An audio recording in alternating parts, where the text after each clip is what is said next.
So I was just thinking, I don't know if that this seems different because I'm sober and Neil's not high, or maybe Neil's not high and I'm not, and I'm still sober. This seems like some weird energy we have going on here. You're assuming that I'm not high.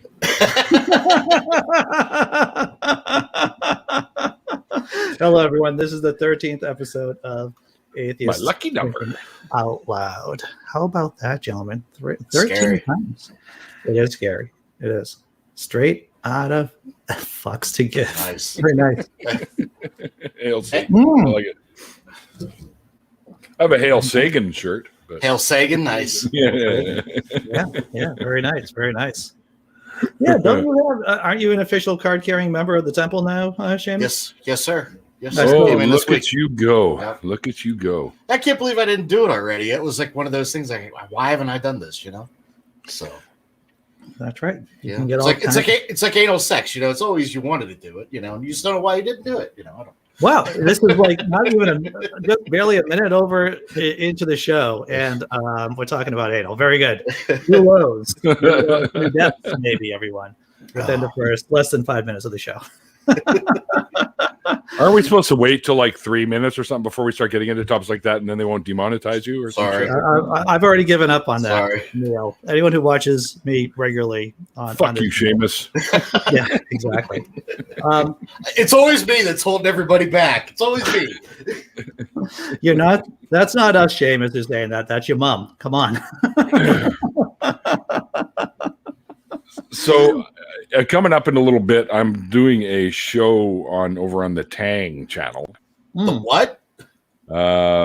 Used to be tart. Tart, yeah. Now okay. they're the Atheist Network Group is what they call themselves now. Oh, okay. Right. And it's on the 11th. It's going to be myself and Dave Warnock and Oz and somebody, and it's called Scotch and Cigars. So Nice. I've been looking into a friend of mine lives in the floor below me. He's a big cigar aficionado, so he gets some really, really good ones. So I'm going to hit him up for a good cigar. And the thing is I won't be able to smoke it in here because we're not allowed to smoke it here. But I'm pricing out some really good scotch too. And one of the ones I'm looking at right now is close to $200. But Wow. But it's it's like a 21-year-old single malt sort of thing. So yeah. Well, it sounds like gonna it's go down over the butter. age of consent, Neil. So that's what's important. Yes. I'm definitely of the okay age here in Canada to be drinking. Nice. Excellent. I think our drinking age is like fucking 12 or something. I'm not sure. So in the thumbnail, we were going to have Bionic Dance or Bionic Dance was going to be here, but due to technical difficulties, that's not possible. It's she. I tried Nick Suter too, and he said he'd do it, but he has not responded to my stuff there. So like I sent him messages like Nick, but I haven't seen him. And Bionic Dance, I just sent her one saying any luck, because she's basically the reason she can't be here is because you know how those guys that you schedule like a cable guy or something. Well, there's people having to fix her internet, right? So, and they might be there between 1 and like fucking whatever 4 o'clock tomorrow kind of thing.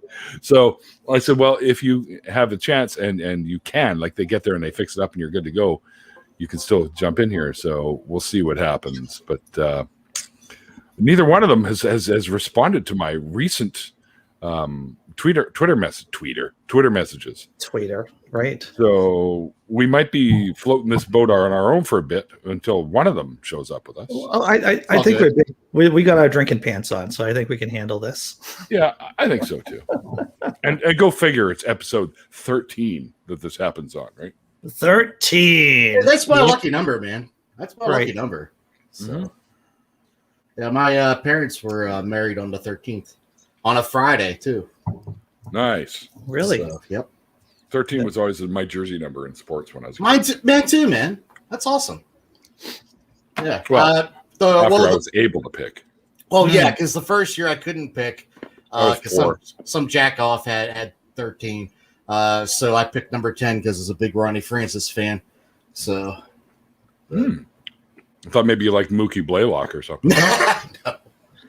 First, no, that's the guys from Pearl Jam. And now hockey. I'm just assuming this is hockey. I mean, I don't even know. Yeah. Okay. See. No, Mookie's a basketball player. Oh, okay. Right. Or Yeah. was. Pearl Jam album 10. That's why they actually didn't they call when the band called Mookie Blaylock or something like that for a short period. When I first saw them, they were labeled as Mookie Blaylock. Oh, really? Wow, that's cool. Yeah. A place called the Town Pump in Vancouver, and on the ticket was Alice in Chains with guests Mother Love Bone. But of course, by the time the show showed up here, Andrew Wood had passed away, so they had put together the new band, and they called themselves Mookie Blaylock until they eventually became Pearl Jam. And that's when I had a beer with Eddie Vedder. So, Oh, yeah. So what was that like? What's that? What is drinking with Eddie Vedder like? Well, hang on. Oh boy. Well, considering it was in between the bands when I was sitting on the stairs, they have this little staircase that goes up to where the pool tables are, and you can go up there and play pool. And I was just sitting midway on the stairs and watching Alice in Chains at the time, and and the other band had been on already, and then all of a sudden the guy comes walking upstairs, and I'm like, "Yeah, you were just singing it at a band. That was great, right?" And it was still kind of quiet, so we could talk. That's cool. But he didn't have a beer. I'm like, "Dude, where's your beer?" He goes, "Oh, I don't have one." I go, "Well, let me buy you one." I was like, "Oh, fuck, that's right." Says, "Yeah, for a great performance, yada yada." Sat and shoot shit with him for a couple minutes, just like, "Oh, so where are you from?" It's like, "Oh, well, originally California, blah blah blah. Moved up to Seattle, joined the band, yada yada." And apparently, Motley Crue had asked him to sing for them after Brett Michaels, but he's like, "Yeah, no." So he ends up joining Pearl Jam and whatnot, and then of course everything got going. Alice in Chains came on the stage, and so we couldn't really talk, but we kind of cheersed each other and then watched Alice in Chains perform. Cool. And I never saw the guy again. But anyway, that was Eddie Vedder. So I actually had a beer and bought him a beer. And it was back when we had Okanagan Springs had officially opened up their brewery here in BC. And it was Okanagan Spring Pale Ale is the one we were drinking together. And he quite liked it. He said it was very tasty in his Eddie Vedder kind of voice. It was very tasty. Well, it sounds like you're able to talk to or meet up and talk with him for at least a couple of minutes before he became super, super famous. Yeah. And I would always, months before. I would rather talk to someone before they hit it big. Yeah. Well, he was pretty level-headed, down-to-earth guy. So. And then what happened? Fame hit. Mind you, if you can find it, I heard it got actually taken down, but what's up? It's him doing with Tom Petty doing what the fuck is that song that he does with him? No idea. Oh, The Waiting. Pardon me, The Waiting. Sorry, I had to sing it in my head. Gotcha. The waiting is the hardest part. Yeah, he does. He sings that with Tom Petty on stage. It's a really, really fucking awesome version, actually. Yeah, they did. I did Robert Plant, and then did "Falling in the Rain," which I haven't heard that. But I'm thinking of all the Zeppelin tunes to cover. Wow, and I would have figured if those guys to do it. You know what I mean? So that's pretty cool. I gotta check that out. I haven't clicked on that one yet. So, did you ever hear of the Hearts project band from the early '90s called the Love Mongers? No. Okay, it was Ann and Nancy and some other folks that they put together, and they did a band called the Love Mongers, and they recorded an album, and they did Battle of Evermore. Oh, really? That's cool. Yeah, and it is fucking phenomenal. That version, really good. Cool. I'll have to check that one out too, man. Thanks, man. Yeah, really good. There's a lot of bands like that in the '90s that just kind of just disappeared off the earth. Yeah, like Cry of Love. Did you ever hear of them? Yeah, I remember Cry of Love. Oh, right. I mean, oh man, that was awesome. I don't want to be that guy, but I'll be that guy. The '90s, 25. Oh, shut up! Years ago. It feels like it was just the other day. It's not fair. Yeah. Andy, fucking face it, you're old. I am. Well, I mean, Facebook's the worst because they always have these reminders and memories. It reminded me the other day that my last girlfriend, we actually started dating 8 years ago. And I'm like, Jesus Christ, how did that happen? Thanks, Facebook. Yeah, I know. Yeah, so. But it's just like, it doesn't seem possible. It just does not seem possible. I will say this for Facebook. It has not shown me any memories from past girlfriends or thank my fictitious god, my ex-wife. None of that. So I don't know what the algorithm is on how to do memories, but it's been very nice to me at least. Good deal, man. Good for you. Yeah. Oh, Tons of Mice put a little link there. A Taste of Kate, because she often is in my after parties. Okay. She loves coming and hanging out in them. And Kate and I have become quite good friends because of that. We got a lot of, commonalities in interests and stuff from the 80s and whatnot. So Sure. But she was never into the 90s. And she goes, it was all like doom and gloom and angsty. And I'm like, yeah, it kind of was. There was a lot of it like that. But I was in a phase where I was all doom and gloom and angsty at the time. Even though I was already, pretty close to my 30s at the time. But and he's still in that phase. I'm still doing doom and gloom and angsty. And apparently I haven't grown out of my puberty stage yet because I got another fucking zit that's almost the size of another head. It's actually an ingrown hair, but I dealt with it. So it's going away. But we must have been kissing on the same chick because I had 2 the other day also. Wow. Well, I don't know. There. I was trying to think of that joke artfully, Seamus, but you just went right there. Andy, don't let anyone ever tell you you're an artful comedian. I'll tell you, I remember that last joke I said at the last show, end of the last show. That was pretty. That was pretty good. I like that joke. A lot of your humor, which I dig completely, by the way, it can go over people's heads, though. Oh yeah. My I think you're funny as fuck, but that's just me. Thank you. I appreciate it. Cheap plug for my blog, Laughing in Disbelief, right there, everyone. There you go. I was running behind because this is the first time we've jammed since my mom went into the hospital, right? So it's like 2 months that I haven't been able to go and jam. There was a couple of times where I could have, but my sister wanted to go instead of me, and I'm like, oh fuck! Well, now they're already doing it for an hour, so I'm not going to go. Yeah.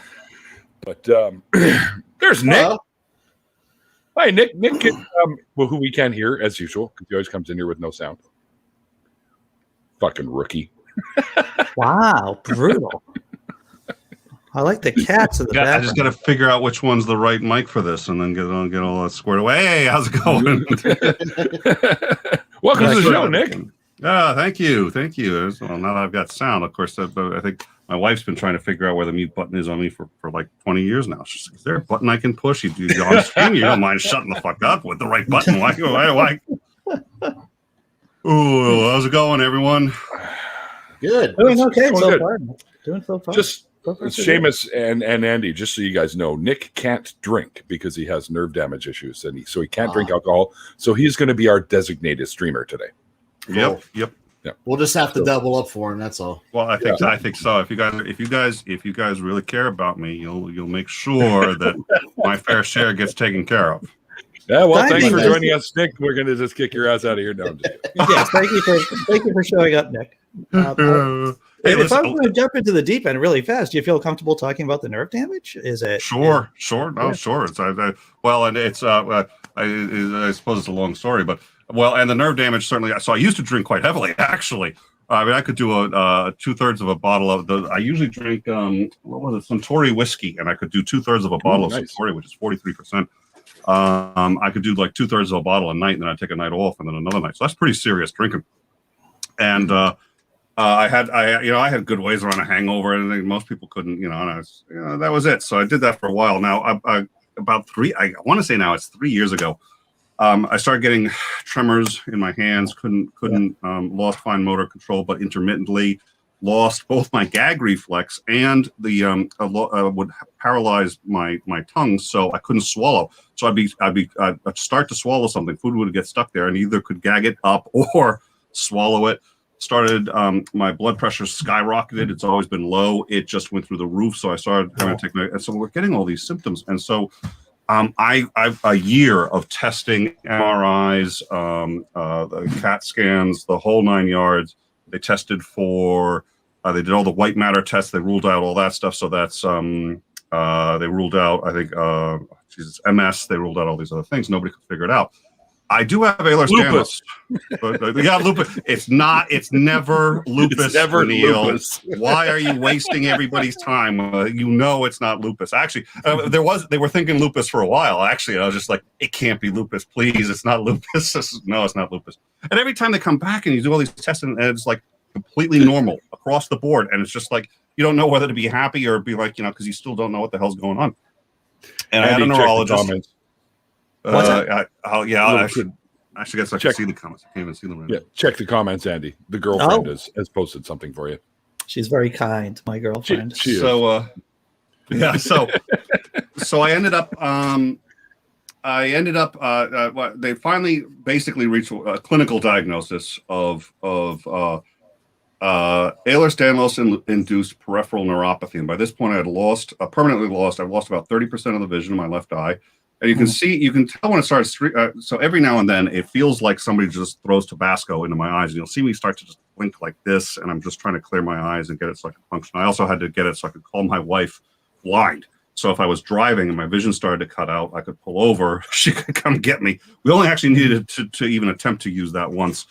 But it was I have Ehlers-Danlos. I'm double jointed in every joint in my body. It has never been a serious medical problem. My heart was echoed. I have no heart issues, which some Ehlers-Danlos patients have. But it just means the nerves and not the nerves, the conductivity. Oh Jesus, the connecting tissue of my joints is just a lot weaker. So it was great for when I was doing judo and aikido and those things because I'm almost impossible to lock, but I'm also pretty easy to injure. But it never had any serious issues, and it turns out about 5% of people who have Ehlers-Danlos get peripheral neuropathy in their early 40s, which is when this happened to me. And I was told if it continued at the current rate, I was basically going to be Stephen Hawking. I was going to be in a wheelchair, and that would happen within 2 years. So I handled it really kind of bizarrely. One thing I did was I just collected up as much money as I could and I smart homed the entire house. And it was just because I was keeping busy doing something. And I also was just like, okay, if I'm not going to make it, which it doesn't usually just kill you outright, but like if something happens, if I was like, I want the kids to remember me, and I guess that's going to be because the house can talk to them. I don't know, but I smart wired the whole home and did all this other stuff.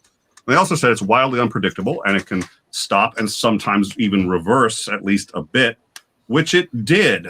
So I'm now to the point where I will get like, if the temperature is below 60, actually, if it's below 65, my fingers start to turn white, my toes and even my feet will just lose all color.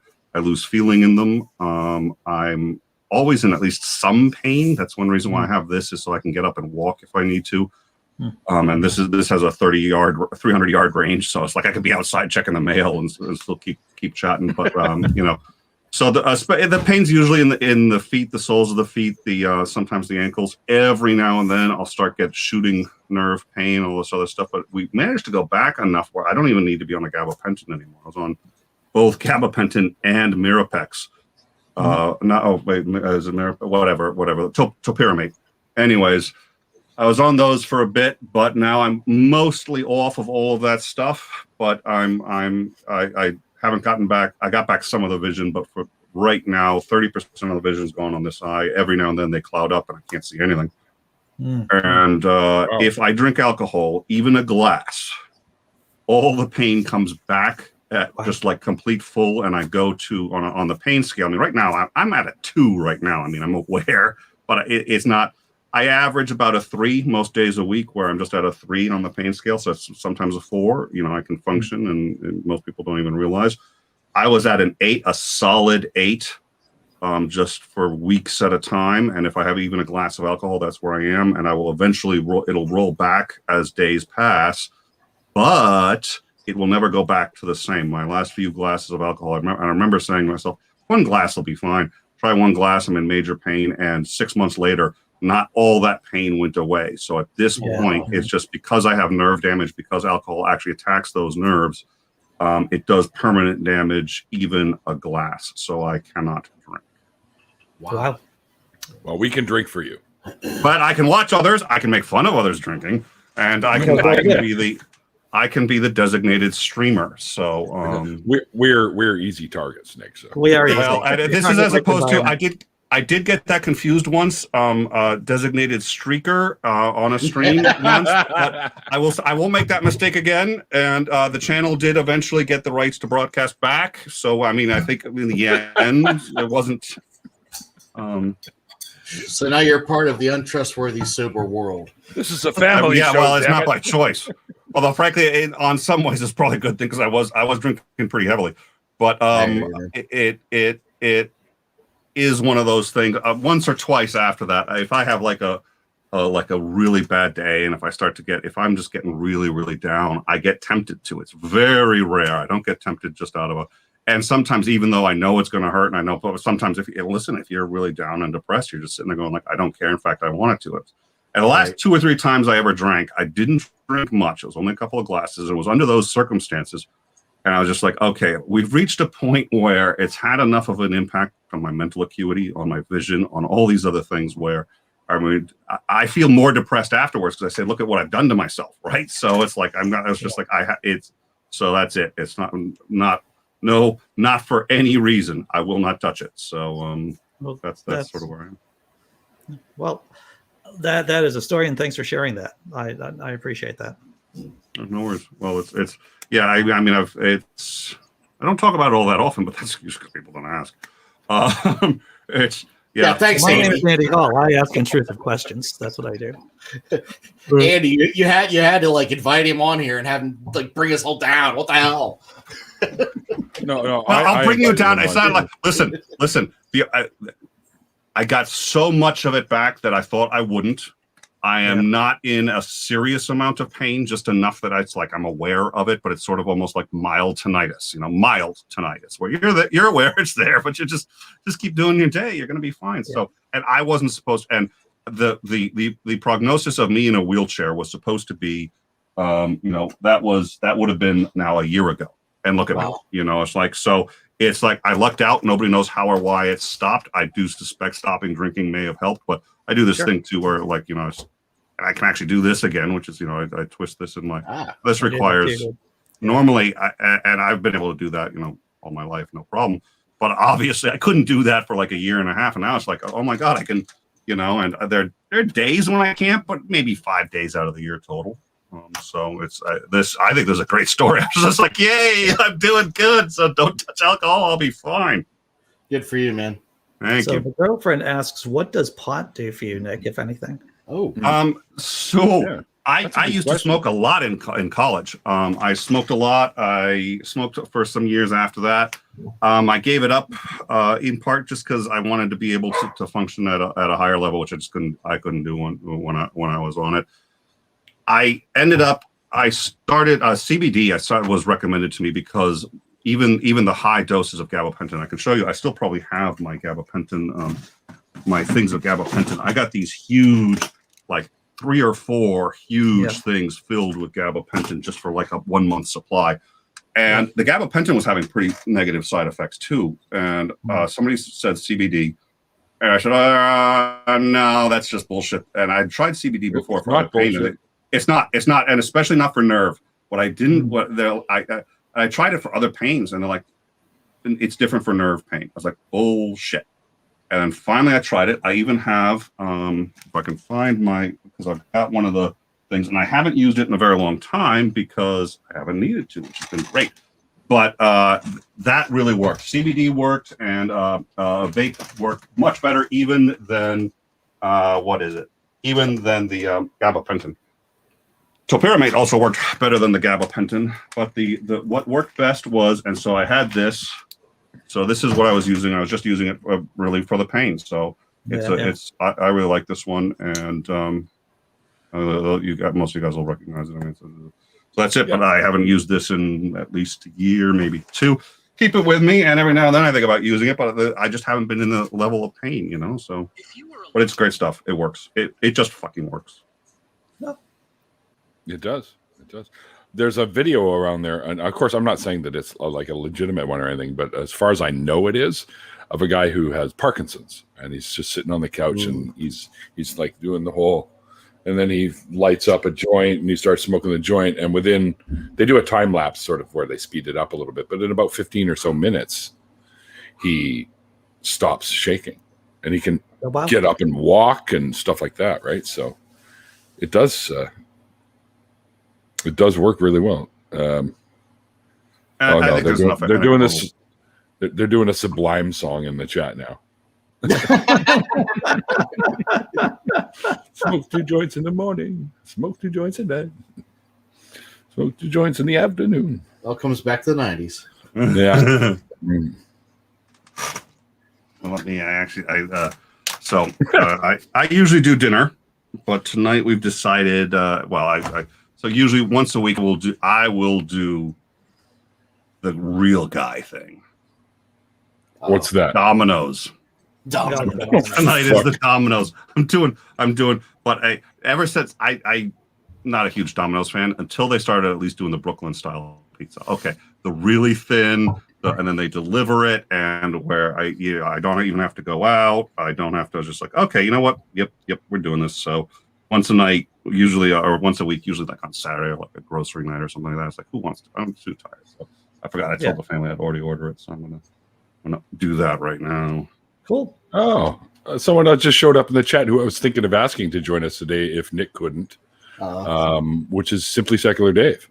But he just worked a graveyard shift, and he said he was going to come and check out the band if he could. But of course, he had to nap because he said it was a really hard day at work, and he was sweating like a bastard. So, Dave tells some crazy stories about his job, man. Near-death experiences, heavy objects, large and heavy objects, all around, flying around, amok. Oh yeah! Maybe. Wow! Oh yeah! Duck! A friend of mine who used to live in my building, actually, he doesn't anymore. His name is Jamie, and he used to work on the docks as well. And one of the giant fucking cranes, I think, it's like they had hooked onto it a wrecking ball because they were trying to knock down a certain area of the dock that they were going to redo. And this fell on him and crushed him. No way. He survived, but he's in a wheelchair. He can't do shit. So he can basically... Yeah, Neil, I'm the one bringing the stream down. Everybody was having a great time until I showed up. Yeah. I'm the problem guy here.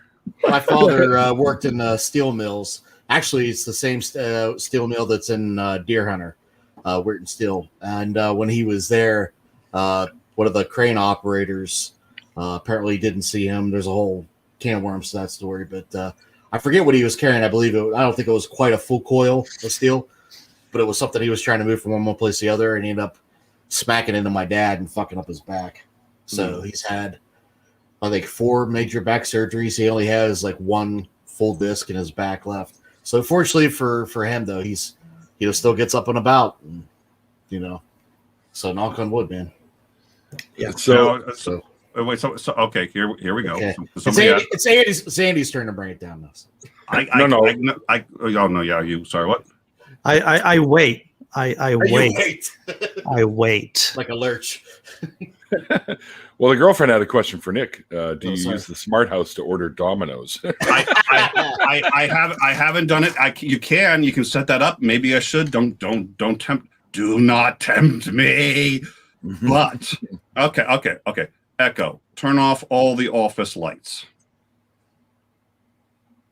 Ooh. Like Ooh, it. That looks good, actually. Oh Man of mystery vibe going on there, Nick. Man of mystery going on. Yeah. Just wait till they gain sentience and turn on you. Welcome everyone to Neil 604. We're talking with Neil 604. We're drinking with Neil 604, and maybe, possibly, getting high with Neil 604. What do you mean, maybe, possibly? Yeah. Let me rephrase that. I'll do the movie guy voice. Tons of mice. See, oh, dear Lord. Yeah, he's already had some of this earlier, so there you go. This one. Nice. Sure. Nice. It's pretty fucking bright in here now. That's all I know. Neil, did you get your second COVID shot? Oh, nice. I have not gotten my second one, no. I remember that you got your first one, but you must be due for your second one pretty soon. Well, they have a larger gap between them here in Canada. Oh, yeah? Yeah, but they've now brought that down a little bit. So actually, I think I'm going to be able to go in late June to get it. Where originally it was going to be August that they. Which brand did you get? Pfizer or Moderna, which is one of the mRNA ones, which is the messenger RNA one, which it penetrates the lipids and teaches your cells how to recognize the spikes of COVID, whereas the vector virals pretend to be a virus and teaches your cells how to fight them. So, are you trying to tell me that that vaccine is going to teach my fat to do stuff? Because that's what it sounds like. Well, your cells are surrounded by lipids, so right? Wait, they have a nucleus. Wait a minute now. Okay, so once I've had the vaccine, I should gain weight because if I have more fat, No. I will be more. So this is hold on, you extra got large it, Nick. pizza, extra large pizza. I like it. I like this. So I'm gonna do the Smart House, order me a pizza. we're gonna do the Neil 604 diet, which is basically gonna be okay. So pepperoni, sausage, bacon, ham, mRNA beef, virus. The extra large pizza, please, with CBD oil. This is no. Neil recommended this. Warning: may cause heart attack. Yeah, whatever. Okay, we can coronary bypass. No, I don't need a coronary bypass. Why would this think I need a? Is that the name of the pizza? The coronary bypass? With pepperoni. Yeah. Someone got the Tesla Ranger got the J&J. That's a good one. That's also a vector viral vaccine. Yeah. I got the Moderna. Yeah, me too. It's a good one. It's one of the what is it, 96% or something? How did that affect you? Everybody always said the second shot did affect me a bit. Just made me tired. I slept for like 3 days straight after the second. The first one, I got a sore shoulder, and I was I felt a little bit tired the night of, but then after that, it was basically just sore shoulder and a little bit of a fever the next day, and that was about it. But I booked the day off because I'd heard all these stories about, you're going to be knocked on your ass, and I ended up not really. Neil is just shaming me for being stupid right now. Neil's like, I'm taking the day off after the shot. I drove 13 hours down to North Carolina. Well, actually, my girlfriend drove like at least 12 out of those hours. But I'm planning things out, Neil. Well, I heard all the stories, so I'm like, I should probably take the day off just in case. And turns out I probably could have gone to work, but I have a feeling because I didn't really do much the day off, right? I just sat around and caught up on a bunch of shows I was watching, and like I said, I had a bit of a fever, but that was about it. So let's see. I was hurting, man. I was hurting. Yeah, dude. I remember you were saying that. Yeah, I like it. Like my everything upstairs was on fire, and I mean, more fucked up than usual for me. You know what I mean? I would just have like a conversation and just totally blank and forget shit and just everything. I felt like I was on a Benadryl drip the whole time. Just it was fucking horrible for like 3 or 4 days. Wow. So, yeah. Did not like it. Did not like it, sir. No, I didn't. Otangelo, there's no such thing as gods. Get over it already, for fuck's sakes. All of them, all of the hundreds of thousands that have ever been proposed by humans are completely created by humans. I was thinking, Otangelo doesn't know what the word no means. He must be great on a date. Yeah, what's with the... Shots fired. Wow. Okay. Insta consent. So it's going to be that kind of stream. Yeah, it is. It's always that kind of stream, Nick. Come on. Oh, that's why I join. While you get some flack for being on here, you get much less flack on here. The target is the live chat. I was like, I'm in the live chat with you guys. I stopped moving. I'm just like, I ain't here, man. Oh, did you hide him? Yeah, what did you do to him? Hide him. Yeah. Because when I mean no, I mean no. And that's what I mean. I was thinking about what kind of personality I want to drink with them. Does. It seems to be a and for those of you who've been in the community for a while, you have seen your trolls come and go, and some trolls have proven to be dangerous at least. And so I mean, if you behave yourself, and there's been times that Otangelo has been in the chat and he's behaved himself, and I've given a warning, and I typically only give 1 or 2 warnings. So with people I like, I give 2 warnings. To people I don't like, I'll give 1 warning. And he has not proven himself to be someone that I like. And so 1 warning was enough. Behave yourself or you're out. And he, so that's. Yeah. I've told him, he's welcome to hang out in the chats and stuff like that, as long as he doesn't start preaching. Well, just go on to topics that we're talking about. Then you can be a part of the conversation, but we're atheists. We're not going to respond well to that kind of jargon. So, though hilariously, I would say.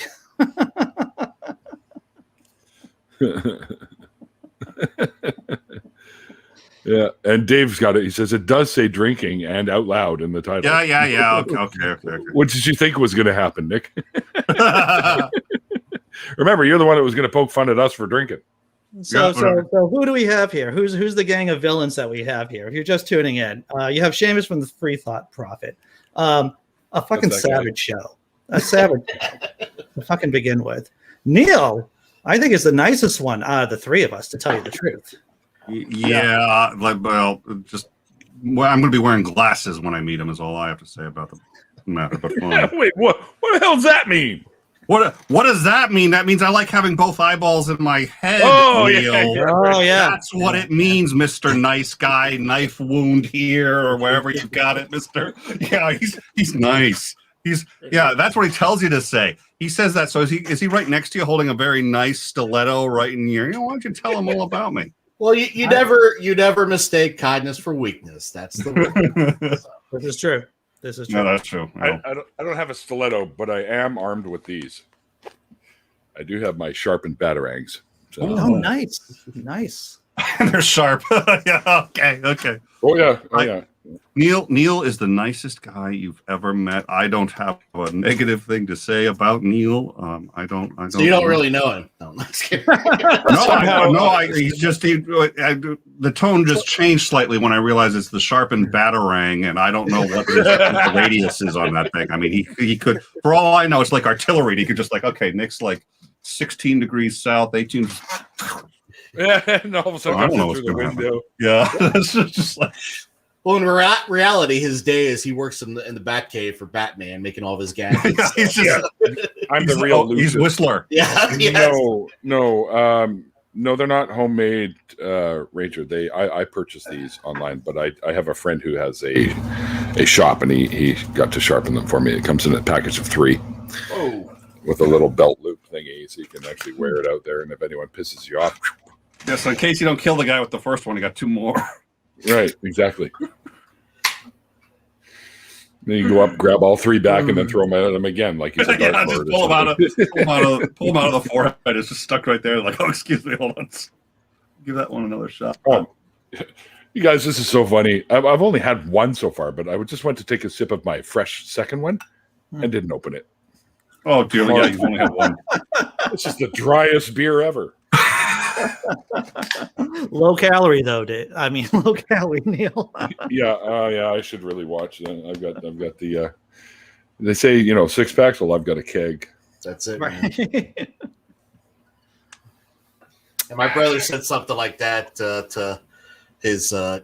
We were all over some friend's house, and the friends have been married for like 3 years, and what happens when a guy gets married, right? Puts a little bit up, right? And the wife was, he used to have a washboard stomach and all this. And my brother's like, who wants a washboard stomach when you have the whole table right here? Yeah. I don't remember that one. Hold on, I gotta write that one down. I thought you just said you were going to remember it. If you write it down, that doesn't help the memory. You know what? The thing I don't like about coming here is I'm not producing the show. So you can't shut me up. I can't. I got no mute button. Well, anytime I got the shields right, and every now and then I was just like, "Oh, the shield went down. Sorry." Yeah. Axes are so underrated. I agree, John. I have a camping one. It's in the back of my car. I have all my camping gear ready to go at any moment. So I got my tent, my chair, everything's there. Just in case shit gets real in Canada, Neil. Is that it? Yeah. And I'm like, fuck this. I'm out of here. Where are you going to run to, America? Nope. I'll just run into the interior of BC. Nobody. Come run to America. Our axes come with the 9mm right next to the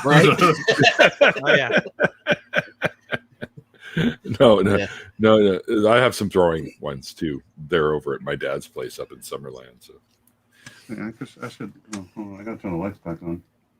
Where are you at in the U.S. there, Nick? Massachusetts, a little outside. Okay. Well, if you know the U.S. at all, I say outside of Worcester. If you don't know it, I say outside of Boston. Okay, so not far from Andrew then here, huh? You got to give us a town. You got to give us if you feel safe. Yeah. So the I'm on with Neil. When do I feel safe? I just well, so I can reach it from here. I'm gonna go myself.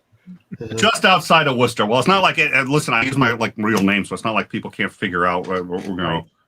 But Jay Simpson travel back. I'm just outside of Worcester, Mass. So really almost central Massachusetts. Sure. I grew up in Brockton. Oh, okay. And see, now that's actually a good response, because okay is usually by nice suburban people. They go, oh, that's nice. Good for you. I grew up in Cambridge. Went to school. I went to Peabody just for a year or two. But I also, grew up in Cambridge, right outside of Harvard Square, actually. So that whole area. And this is one of the ones. This is interesting. Oh my God, I can't believe I've forgotten his name. And he was on the Colbert Report too. One of the few ministers. I just adored this guy. He was oh my God, he was the head of Harvard theology. He was at the church, and I grew up going to the Harvard University Church, which is in the middle of that. It's this gorgeous. And is the Unitarian Universalist Church in the square, or is it in the no, yard? It's in Harvard. It's in the yard. But it's what was his name? Asshole talk, everyone. I'm sorry. But he was absolutely. He was hilarious, had a great sense of humor, and was my family's minister for a while. And he was on the Colbert Report talking about homosexuality and Jesus, and he was hilarious. But he also really had, I thought, a very good message. I loved the guy, and he passed away. Oh God, probably about 10 years ago.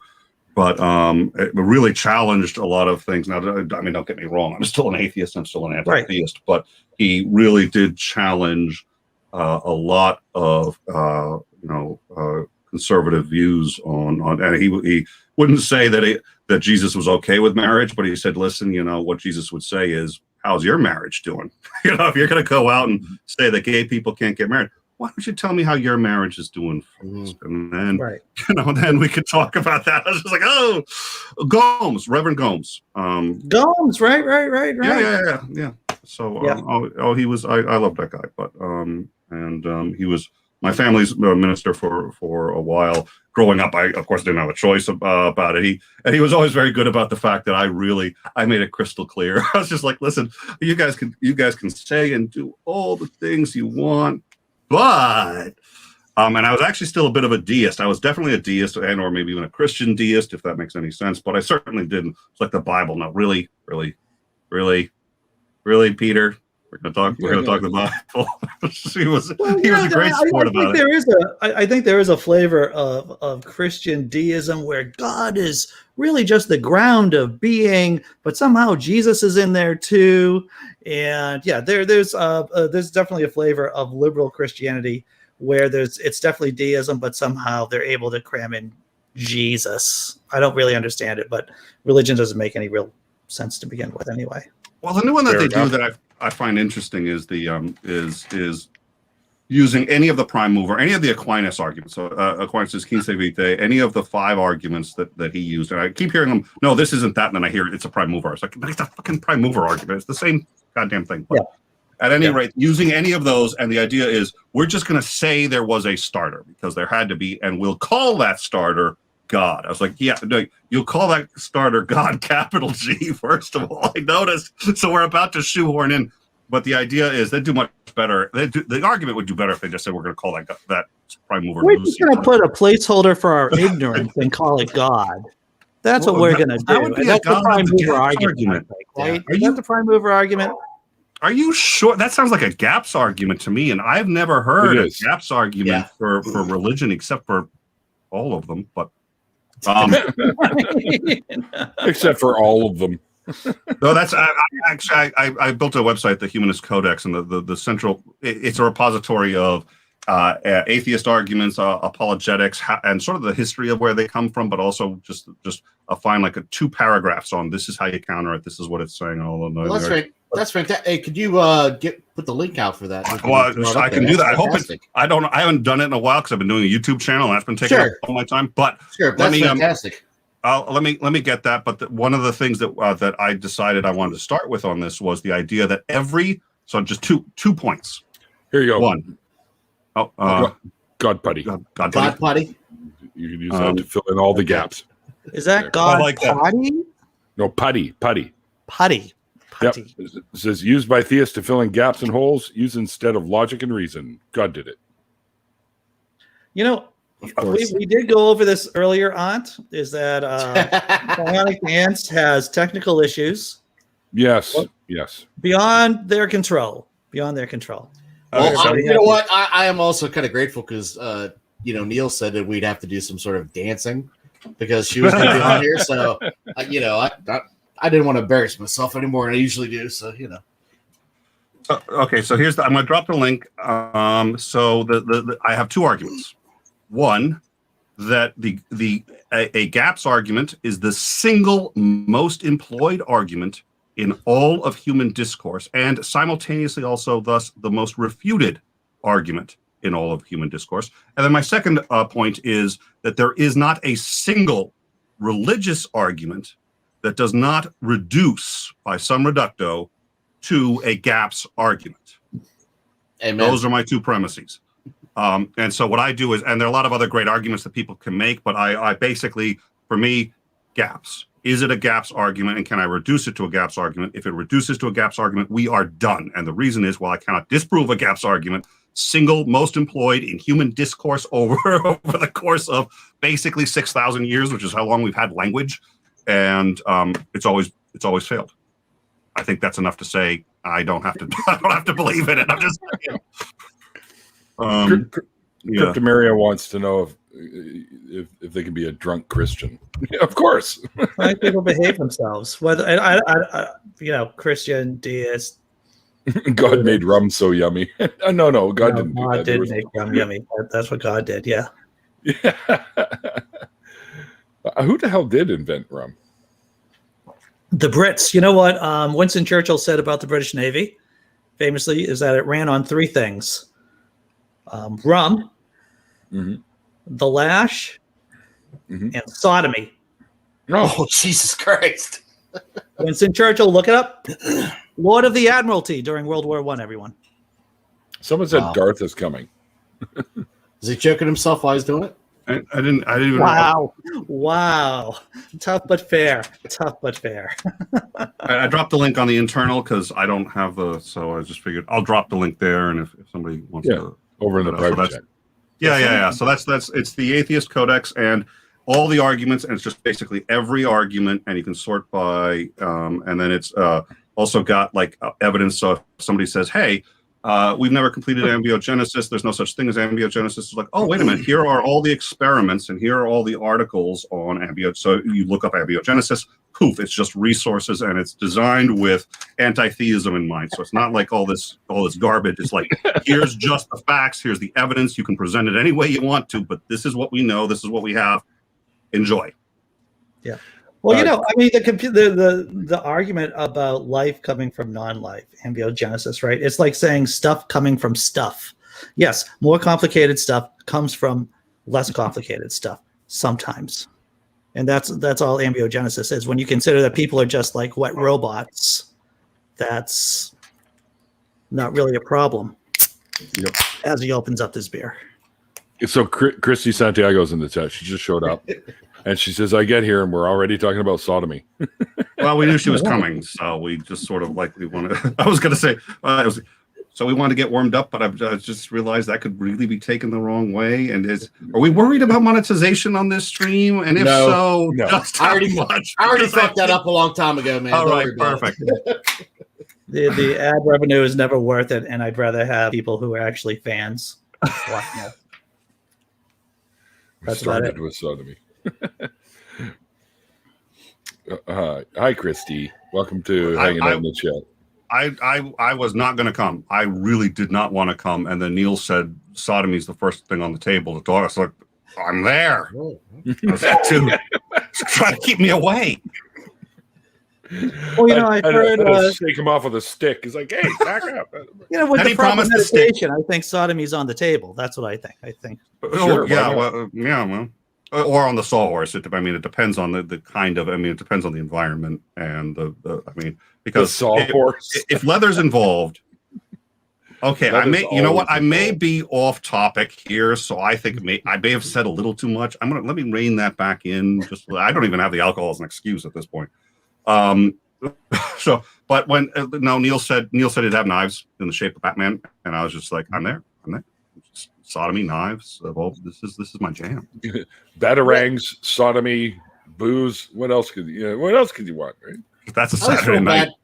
That's a Saturday. I always feel bad for Gamora. You know, I mean, sodomy got a sex position named after him. What did Gamora get? Gamora, an alien. Well, yeah. A character in the MCU. I mean, come on, that's almost as good as. That's. Or true. maybe it's when you go to sodomy, you come home with Gamora. Then you leave. Gamora got the disease label. Herpes. That's a callback, everyone. We like that sodomy. Give me more again. I'm trying too hard with that one. Mm-hmm. Trying too hard. Oh God. Neil, have another beer, please. I'm working on it. Thank you, sir. Do you know how to open it, or do you need help? So I can get Randolph over there in about 5 minutes. I managed the first two, Nick. So just shush. Sorry. I will hit you with my back rake. Oh, hey! Speaking of Randolph, did you guys start your show yet, Neil? Your call-in show? Shut up, Seamus. Fuck. No, what? I'm he's still building the set. He's building the set. Okay. Apparently. Okay. I just didn't know if I missed it. I was just on a honest question, my man. I didn't know. Sorry. We're still putting the studio together. I was only fucking with you. I was joking. Bastard. That's cool. Anyway, yeah, that's cool. I'm just excited to see it happen, man. So I would have felt bad if I missed. That's all. So. I think Darth is here now. Okay, somebody wants to know how I reached the conclusion there is no God, which is nuanced and yada yada yada. I was on this guy's show and I explained the entire thing. I was even born again. I was born again, and I explained it to him. And now I don't know how long I was born again. I didn't have an egg timer on me, but I was born again. There was a whole 9 yards, and I explained the whole thing on his show. So we've already got that.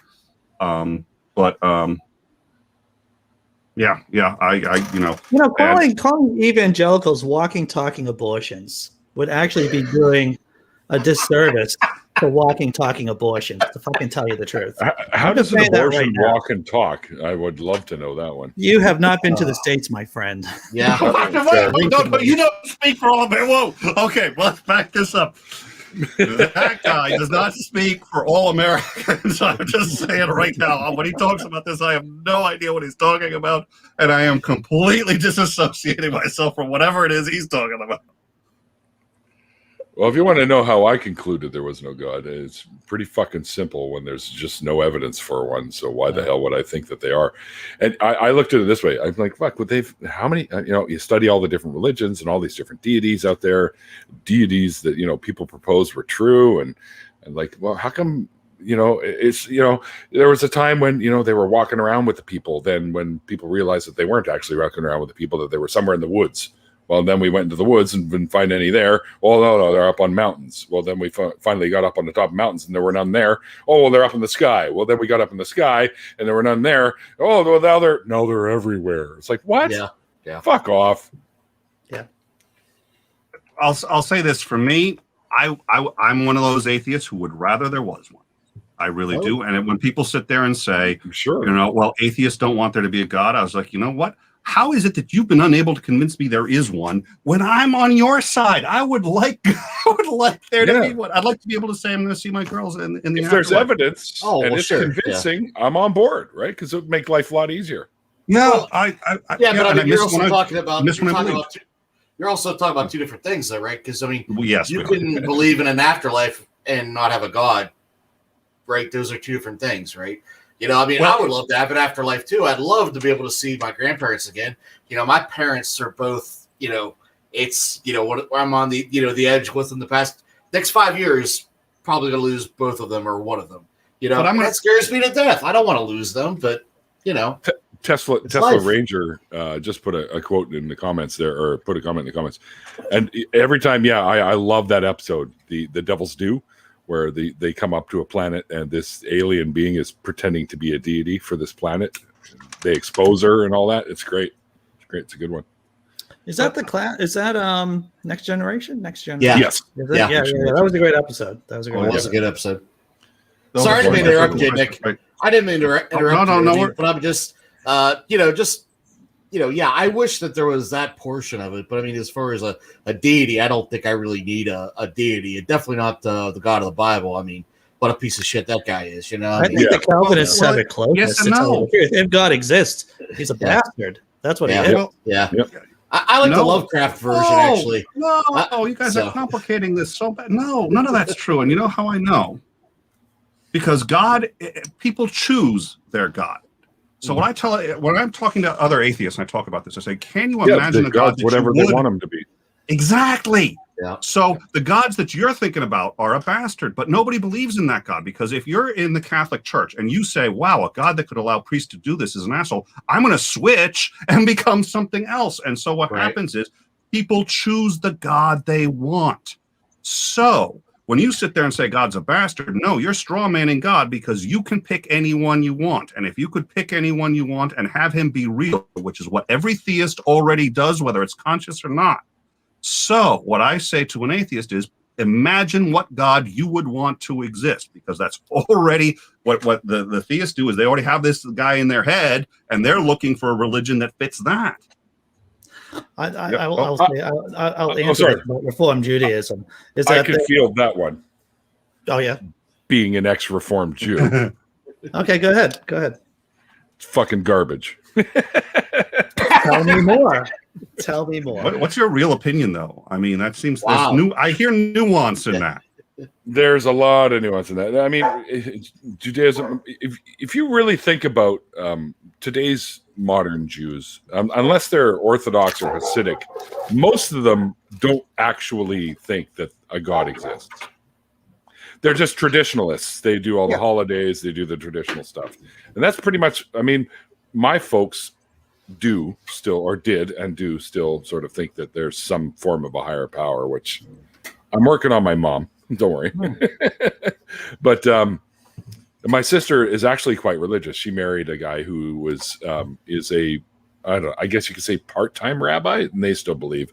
So every time I make comments at like Passover dinner, none of this happened, she always gives me that look, you know, like, but most Reformed Jews are pretty docile, right? They're pretty, about Passover. Let's talk about Passover and the killing of the firstborn. How do Reformed Jews deal with that? They really don't. They tell the story, and that's pretty much it. And then, okay, let's eat. I don't think I could sit through that. I think Why do you think I roll my eyes all the time at these? Yeah. I'd have problems. They talk about, as a matter of fact, one of my favorite fucking books talks about all of that shit, and that's this one, Alpha God. Hector Garcia talks about all the killing of the firstborn, which is very, very animalistic behavior, because every time a new lion or a new gorilla or an ape or chimp or whatever comes in, they always wipe out the original kids so that their bloodlines continue, and that's very much, So I really think his work also kind of piggybacks off of two other people, and I'm not dismissing Garcia's work, but oh no, he's a great guy. I know him. Yeah. I talked to him too. He's a good guy. Ernest Becker, who did the Denial of Death. Yep. So there's a lot of that in that, and also Garrett Glass, whose wonderfully titled book "Who Cuts God's Hair," because he delves in this idea of this patriarchal father figure that we all kind of need, and that especially parents want there to be a God, because then it makes it feel better to whenever, I was at my kid's graduation last night. So, right. So this will be, very, thank you.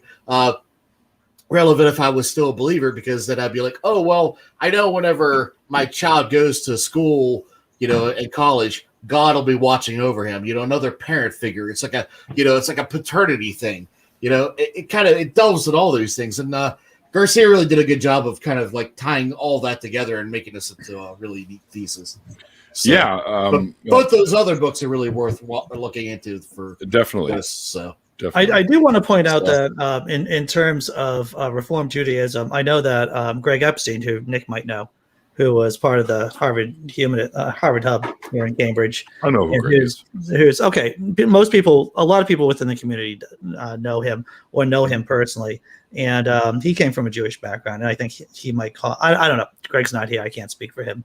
But I think his, I think you can be a Jewish atheist, to tell you the truth. I think you can be a Jewish can. Oh, yeah. Yep. Yeah. Technically, that's what I am. Because I still go to the dinners for Hanukkah. I still go to the dinners for Passover. I still go to all that and celebrate that stuff with my family. But I just don't tag on the Jewish part anymore. I used to for a while. When I first declared as an atheist, I said I'm a secular Jew atheist. Yeah. Thank you. Now I was going to ask what the term was, because I know there's like cultural Christians, which they, cultural Christians don't even. Yeah, they don't even really believe in it. They're just, Christmas, Easter, that kind of shit. So. I never. Culturally speaking, I'm a atheist evangelical, and I believe that the police have the right to do whatever they want here in the United States of America. That's what it takes to be a how did the atheist evangelical. Oh, Trump is going to be a godlike figure without. He already. He already is. Yeah, he already is. But I'm saying Fuck that guy. Yeah, we're reaching the point of genuine cult. People are just going to sit there and say he is either the Messiah or somehow. I mean, there are people who are like, it's already kind of in the air, but it hasn't really. We're facing that, and I have asked Neil, and he said that I could move into the Talk Heathen set, or not the Talk Heathen. I can't believe I just said that. I mean sorry, Neil. Wow. I don't even know what this is, but this sounds like there's an undercurrent of drama here. Yeah. And you do that, Nick. And I've got Current some of tools drama. now that I just picked up where I'll be able to screw some, and you'll be trapped in there. Yeah. So Randolph has said, I can, in between their shows, True North Talk, I'm going to be hiding under the desk. I'm going to have a pillow there, and I can just sleep there because I'm going to be an American refugee. If Trump runs again and makes it, I'm leaving. I don't care. I'm just like, there's going to be an underground railroad. We're all going to Canada. Well, Nick, I have to make an argument. Which also, by the way, I'm switching to whiskey. I've said this before, and I wasn't the first to say it. I believe Josh Olson was the first person I remember saying this. Was that Trump is actually kind of like the John the Baptist, right? We have yet to see the true Messiah of the right or the left, whatever you want to say. But I think he's laid the groundwork for somebody that, I mean, what if Trump had a brain? What if Trump was really knew how to play the game? You know what I mean? Yeah. That's some scary shit. And I think we've yet to see it. I think that's a good. So Trump, I think what you're saying essentially is Trump is not malicious per se. He is not Machiavellian. He is not. He is very simple, and it's just what. So what happens when you take? Let me be the Seamus whisperer here for a minute. Yeah. Let me be the Seamus whisperer for a minute, and tell me if I'm wrong. Sure. Donald J. Trump has ambition worthy of any petty dictator. He's just a fucking idiot. Yeah, I mean, but he does have certain talents that make it work. He does. He when it comes to, I mean, you have to respect his ability to know how to fuck with the media and how to use the media. I mean, he got billions of dollars of free press. Okay, let's not forget that. That was a huge sway in making him president in 2016. You know, they didn't cover other candidates. They barely touched the primary. And I mean, I'm not talking about Fox News. I'm talking about the, proverbial left wing news as far as CNN and stuff. They would spend hours just, we're waiting for Donald Trump to come out and talk. And it'd be 2 hours of just the background of an empty podium. You know, they did all this kind of shit. He knew how to fuck with them. He knew how to manipulate. Remember whenever he wouldn't even show up to one of the debates because, well, I don't like that one moderator. You talk to comedians. You talk to comedians. Yeah. I know I've said this many times, but you talk to anyone from on many different podcasts, a comedian podcast, they'll be like, he's a comedian. Donald J. Trump, he does the shoulder shrug. He does the laugh line. He does set up punchline. He knows how to crush. He knows how to crush in front of an audience. That's what he does. Well, again, I always still go to this analogy, and I've really yet be convinced otherwise, that politics, at least the two-party system, is really just wrestling. It's WWE. I mean, there's or WWF, whatever. It's all theater, and I think he picked up on that. Being he was in the wrestling himself, and I think he kind of picked up on that and ran with it. And he also had a political think tank to know the base of that side of the party. I'm not going to lay the groundwork and say that he's responsible for QAnon, but definitely he's definitely reaping in the rewards of QAnon and other things like that, right? Well, QAnon is a natural growth of evangelical Christianity. You have one conspiracy theory, which is evangelical Christianity in general, and then you have QAnon, which is a concentrated form of evangelical Christianity conspiracists. From like the Salem, there's a clear line from the Salem witchcraft. Oh, yeah. To where we are today and the January 6th insurrection. There is a clear line from that. I just want to interrupt real quick on the conversation. No. Because I really don't give a fuck about Trump. But I just want to say I've officially become the new Doctor Who. Oh. With my new screwdriver. Awesome, dude. Right? Awesome. Very cool. Sorry. Oh, you're fine. It actually works too. It's like a fucking motorized one. Like, look at this shit. That is pretty cool, dude. That's pretty cool. The only thing I'd piggyback onto what you're saying, though, Andy, though, is we have to watch as far as leftists because we have a bit of witch hunting of our own in our own camps as far as the over wokeism. I'll have to tell you, there's no moral equivalency between the hard left and the hard right here in the States because the hard right is the right. It is the base of the Republican Party. And you look at Joe Biden. Joe Biden's not a freaking Molotov bomb-throwing Bolshevik. Because the Overton window has moved to the right. Yeah, it has. Ever since far. For a long time. Yeah. Obscure American politics. All right. I'm going to head to the head, gentlemen. I'll be right back. Is that where Nick's at? We might be. Might be. So it's just me and you, Neil. I'm just trying to figure out what fucking what size batteries I need to put in my shitty little lightsaber. I think we're alone now. Doesn't seem to be anyone around. Was that that wasn't the zombies, was it? No, that's not zombies. That was fuck, who was that? Google it because I can't remember. It's something. I want to say like one of those old single word, Chantels or some shit. Yeah, like something like that. No, but it was a single girl that did it. Like Tiffany. That's the one. Okay.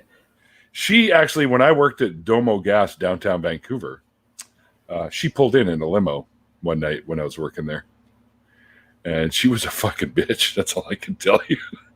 She's a totally like, what? You don't know who I am kind of chick, right? So I was like, yeah, I know who you get the far. Get your gas and fuck off. I don't care. Is she like the original person that did this? I think so. I think she wrote that. I don't know, to be honest, but I hadn't heard it before that. So no. It is Tommy James and the Shandels. I said the Shandels. There you go. That's what made me think of it. Yep. Tommy James and the Shandels, and the B-side was Gone. January 5th, 1967. Let me see if I got any fucking batteries around here.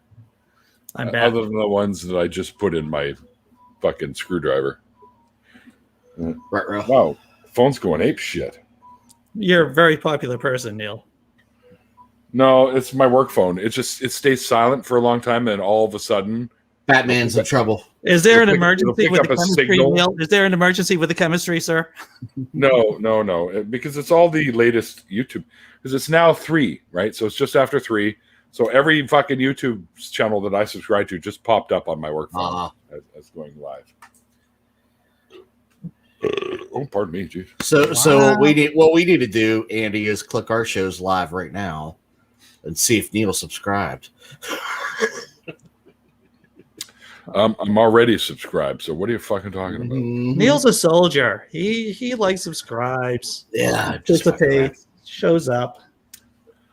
I do that from time to time, even when you don't want me to. Oh, you poor soul. Well, you know, Christy. I've been doing this lamb's blood around my laptop now, but every once in a while you do pop into my shows. Well, that'll keep the angel of death away, but it might not keep me away. yeah. And Andy, put Christy's comment. I feel so bad for her. Oh, She's Christy, in Florida. I'm Oh, a real geez. leftist. I live in Florida, and I don't meet too many people like. Yeah. What part of Florida? You're in the Panhandle. You're in. I mean, there are. From what I understand about Florida, there are some more fascist parts of Florida than others. Yeah. But you know, Chrissy, I've always said that we should be, you know, people from the north or people from blue states should be giving y'all checks. Should be giving you checks, monthly stipends for colonizing red states. Oh, I like Christ. I like this Cryptomeria person. They're funny. I'm in Narnia. Yeah. Narnia to me is either Canada or New Zealand, to tell you the truth. I don't really. Even though Neil is here on the stream, I'm not really sure. Don't even fucking call Canada Narnia. All right, fuck that. Well, COVID did kind of like push you off the pedestal on that, Neil. I have to tell you. Right. Do we have any British people in the chats? I'm vaccinated, so yeah. I'm curious. Because Florida. Cryptomeria must be Canadian too. Then. Okay. You know, for the morning show that I do at 9 a.m., there's a couple of Brits who pop in. And, you know, Paul Camish was here. And, you know, he's from York, I believe Yorkshire, and that's considered to be officially England, though. Yeah. The only reason why they're English is because of they've been, you know, beaten into submission. But that's another story. Funny story about Paul Camish, actually. I was supposed to have him on the show today. Oh really? Except we screwed up, and I didn't realize. Oh fuck! I'm doing this at 2, and I was going to have him on at like 1. So I would have been able to do my show, and then jump on this instead of an after party. So I said, Paul, let's reschedule because I kind of screwed up and put 2 things together in the same day. Because I had my jam in the morning, and then I have this, and so now I don't have a show tonight. But it's likely that I'll do one of 2 things tonight. I could go and party with a couple of friends. We could do that. Drinking for your show. Yeah. Or I can go on the Utah Outcasts because X always likes to have me pop in on that show. All right. Very cool. We'll see how it goes. I mean, I could just throw together a big fucking, you know, Atheists Drinking Out Loud Part 2 on my channel. I think that'd be crazy. I'm glad you got the jam, man. I'll tell you what, I haven't jammed in like 3 months, and it's killing me. I mean, legit jam. You know what I mean? So. Oh yeah. It's been 2.5 months since I've been at jam, give or take, and my guitar player forgot 2 of our songs because I haven't been there in so long. Like, how the fuck does this one go again? So we did the other ones, took a quick break, and him and the bass player were not pretending, we're remembering how to do it, and then we went back and we did the 2 that we didn't do. So everything's okay. We're all good. It's cool. Oh, I know what I forgot to do when I got home. I got up today and I was rushing to get out of here to go to jam, and I had stuck my coffee in the microwave to heat it up a bit because my Timmy's coffee, you know, one of these right there. There you go, Timmy's. Yeah. So, that's mandatory. Every Canadian in its dream has to show. Yeah, that's right. So, and I put it in the microwave. I never turned the damn thing on, and then I left, and I'm gone halfway to the gym, and I'm like reaching for my coffee. Go, oh fuck, it's still sitting in the microwave. I didn't even turn the fucking microwave on because I was chatting with my roommate. She was talking about getting her crowns finished today, which is where she is now, getting her crowns done complete. Yeah. Oh no, the hard stuff's done. They just fit the new crowns over top of the work that they've done. Right? They removed the temporary ones and put the real ones on. She goes, they don't even freeze you for this. It's that easy. Dental work terrifies me. Amongst all the things that terrify me, dental work terrifies me. I like going to the dentist, actually. When they get in there and they get the cleaning going, and afterwards you're like, my teeth haven't felt this good since I was 7. Maybe it's the Baptist in me, but I've just gotten used to so much filth. There's a Baptist in you? I thought that was Catholics. Never mind. Well, we like to project that. We like to project that onto other people. Give me one quick sec. I got to find something here. Fucking man. Because I want to see... This is just totally not what I ordered. I want to talk about Axis for a minute. So most of you... Sure. Axis. About Axis. Hey, get that out of the screen. Wow. I don't need to see that. Oh, you fucking love it. Shot. Wow. Sorry. I'm sorry. I can get up closer if you want. Yeah, talk about low-hanging fruit. There's no reason to apologize, Neil. No reason to apologize. No. Oh, that was great. Roots, Germany? I do not know what that means. I know Germany. What Germany means. But does that mean I'm in Germany? With that last name, I would think that maybe. Possibly. Maybe in what used to be East Germany, because that sounds maybe a bit Polish, and I don't know.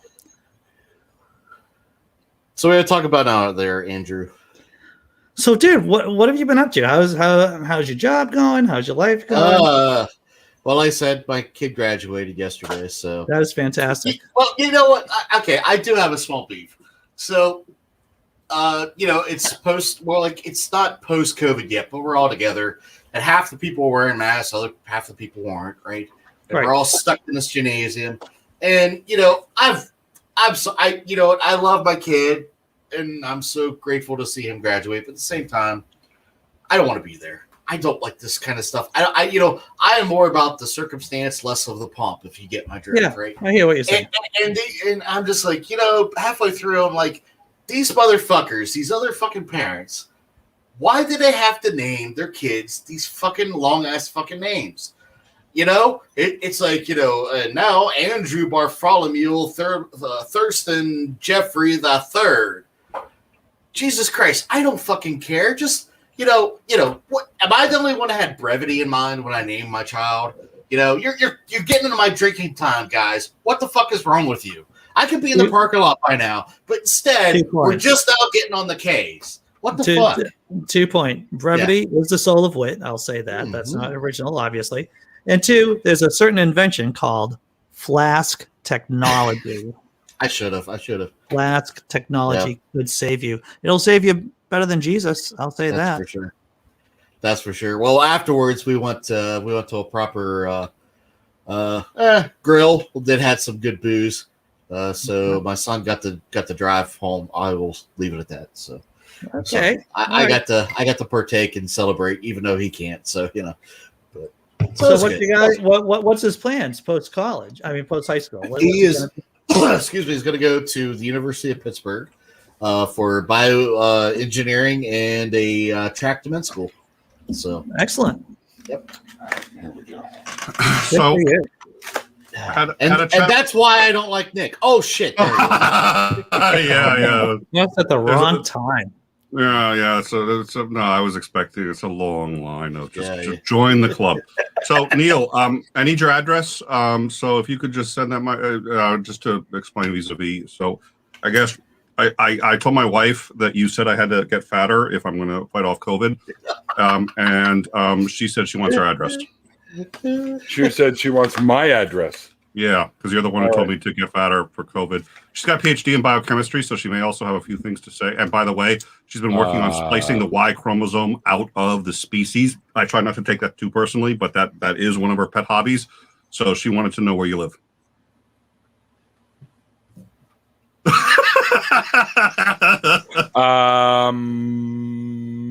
My address is 1234 Go Fuck Yourself Lane, and in Piss Off County of British Columbia.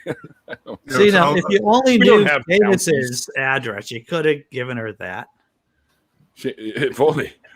Oh, wait a minute. You might. I don't know. I'll tell you what. Talk to me off air, Nick. Okay. Right, so these are the wrong ones. So I'm going to go and get some AAAs and see if that works. Should be wondering why he moved to USA though. Another crotch shot. Here you go. Coming up. Oh Christ! Oh God. Yeah. That was far less impressive. Yes. It must be really cold in that room, Neil. I just Wow. I'm trying to help him out. Come on. That's what I was trying to do. Come on. Oh, yep. Well, thank you. Nice. You have Sylvan beard there. There you go. Well, it's not like I have much of a choice in the matter. I suppose I could color it, but no. So I did. What was it? the Leah podcast like a while back, but I definitely had more color back then in a while.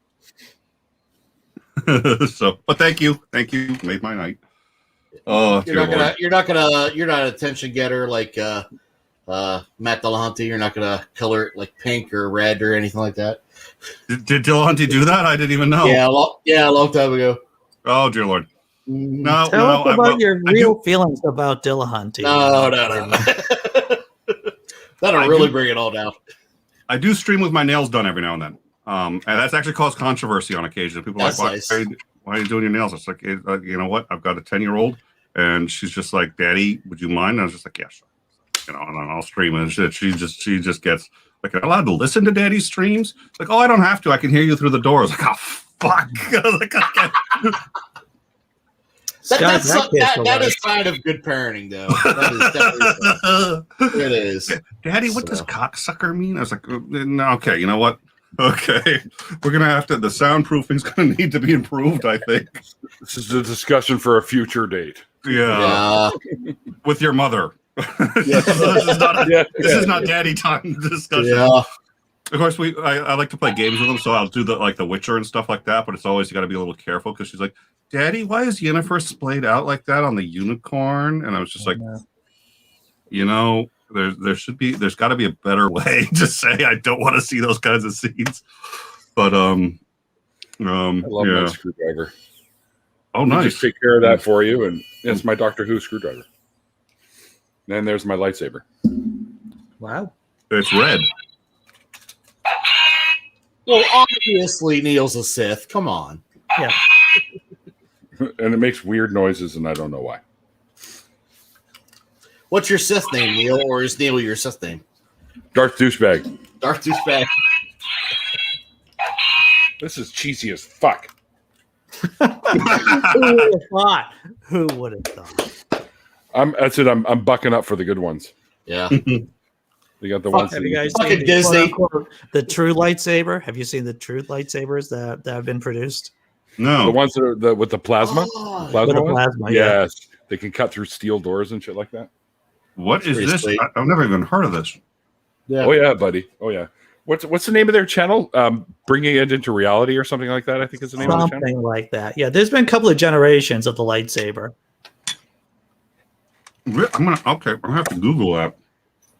Like making it real or bringing it to reality. It's I just Google the channel there, and they go through the whole.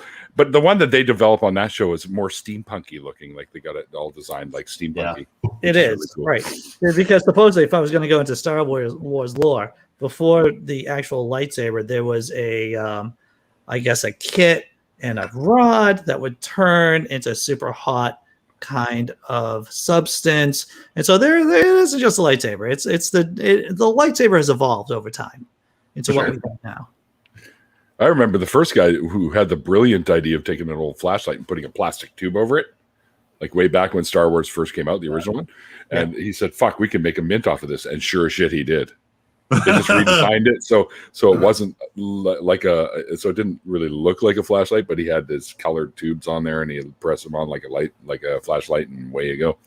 That sounds to me like something for a nickel and sell it for $20. Yeah, exactly. Yeah, capitalism, baby, America. Like the real one sounds to me like something that's covered by the Second Amendment. So as far as I'm concerned, I can walk into like Starbucks with that thing.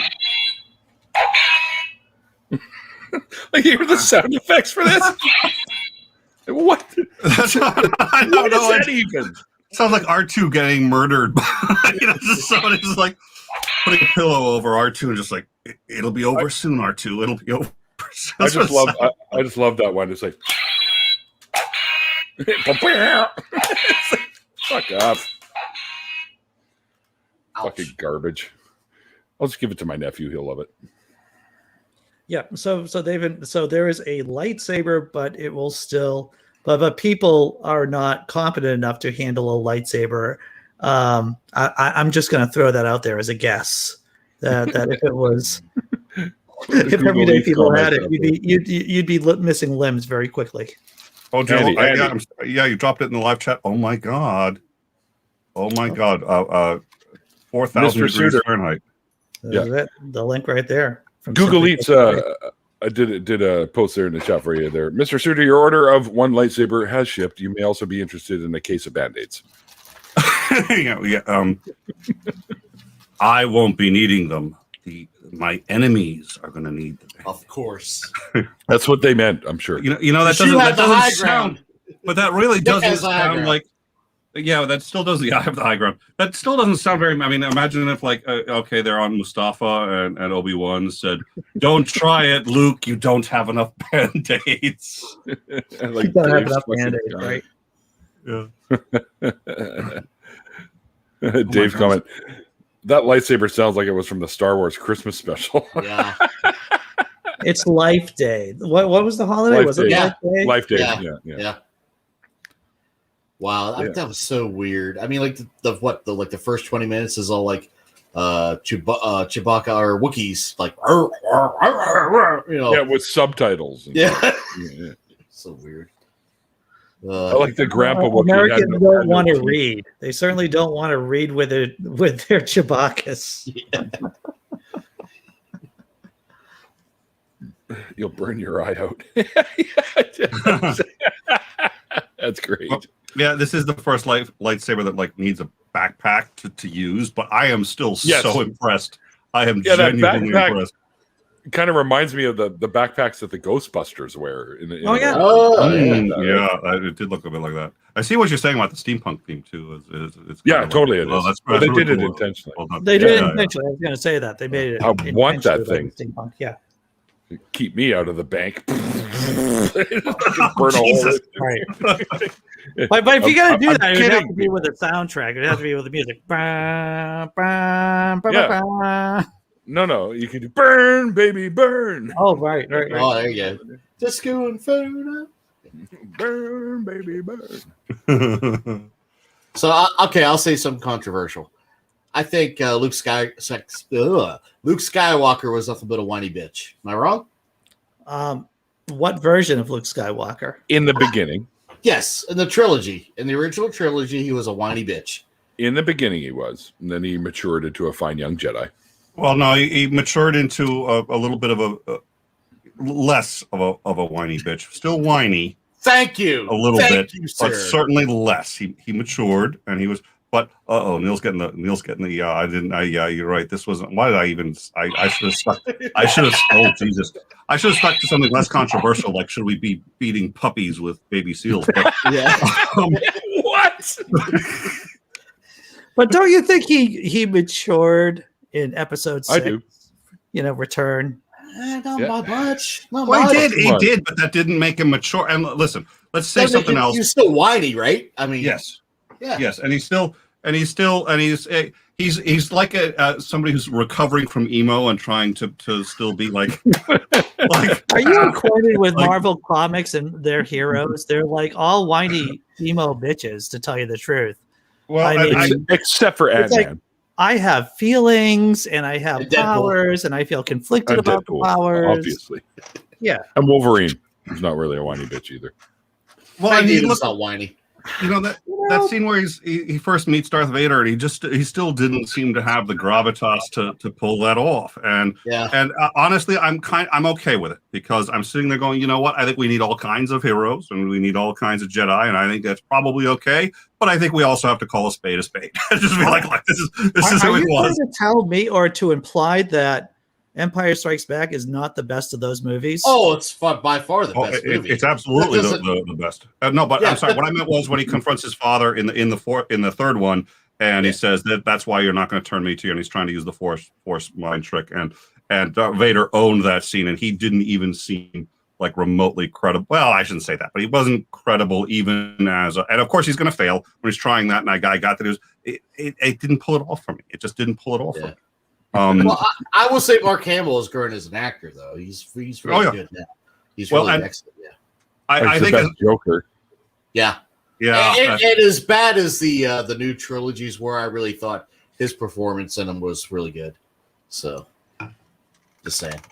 Yeah, it's amazing. I think that it's almost like they were just like J.J. Abrams had sort of this idea of what he was going to do, and then they're like, "Oh, let's shit all over that and destroy that." And it's, whether you approved of it or not, it was that the third was just so disjointed. It was insane. Yes. Christy, Logan is yummy. Again, to me, the middle of that trilogy was also the best, and best by the standards of that trilogy, because at least it seemed to be a standalone story, not a regurgitation of previous tales. Because like the Empire. No, I'm talking about the final the new trilogy. trilogy. I was mistaken. Yeah, the second trilogy, of course, the third one. Yeah. But yeah. Yeah, because the Force Awakens was basically like A New Hope, and then whatever the fuck the last one was, just like throw everything at the kitchen sink and hope something stinks.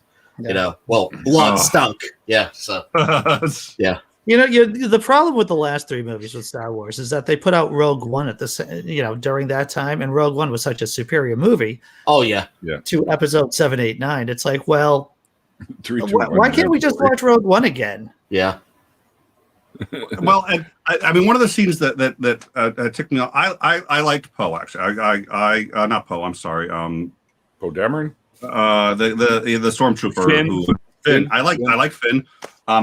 There's some great characters. It just was a bad story. I mean, okay. You know what I mean? I remember when he decides he's going to take out that and he's flying into, and he's going to take out the device that's taken. Yeah. And I was sure he was going to die. And the reason, and I said, I'm really sad now because I think it's unfortunate that they killed off one of the better characters this early on. But I was sure he was going to die. And the reason was doing any kind of Deus Ex Machina or anything like that to get him out of it would be the stupidest fucking thing. And I'm sitting there going, you can't rob that character of that arc of where he has now become. Yeah. Don't you dare rob him of it. Nobody's that stupid. They saved him. I was like, holy shit. I mean, don't get me wrong. I was glad he was there, but I was like, you just killed the story.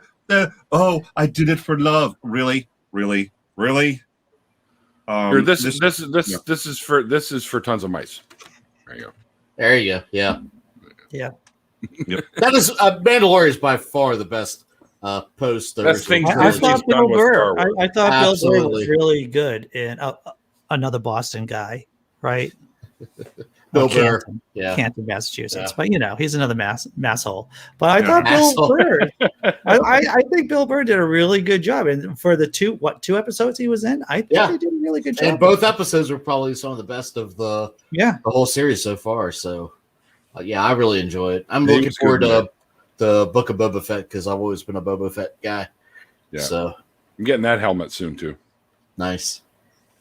Yeah, fuck yeah. It's going to be the old, like the one that's got all the scratches and shit. The dead-end helmet. Yeah. Oh, what is that? This is a Harpoon. Oh, okay.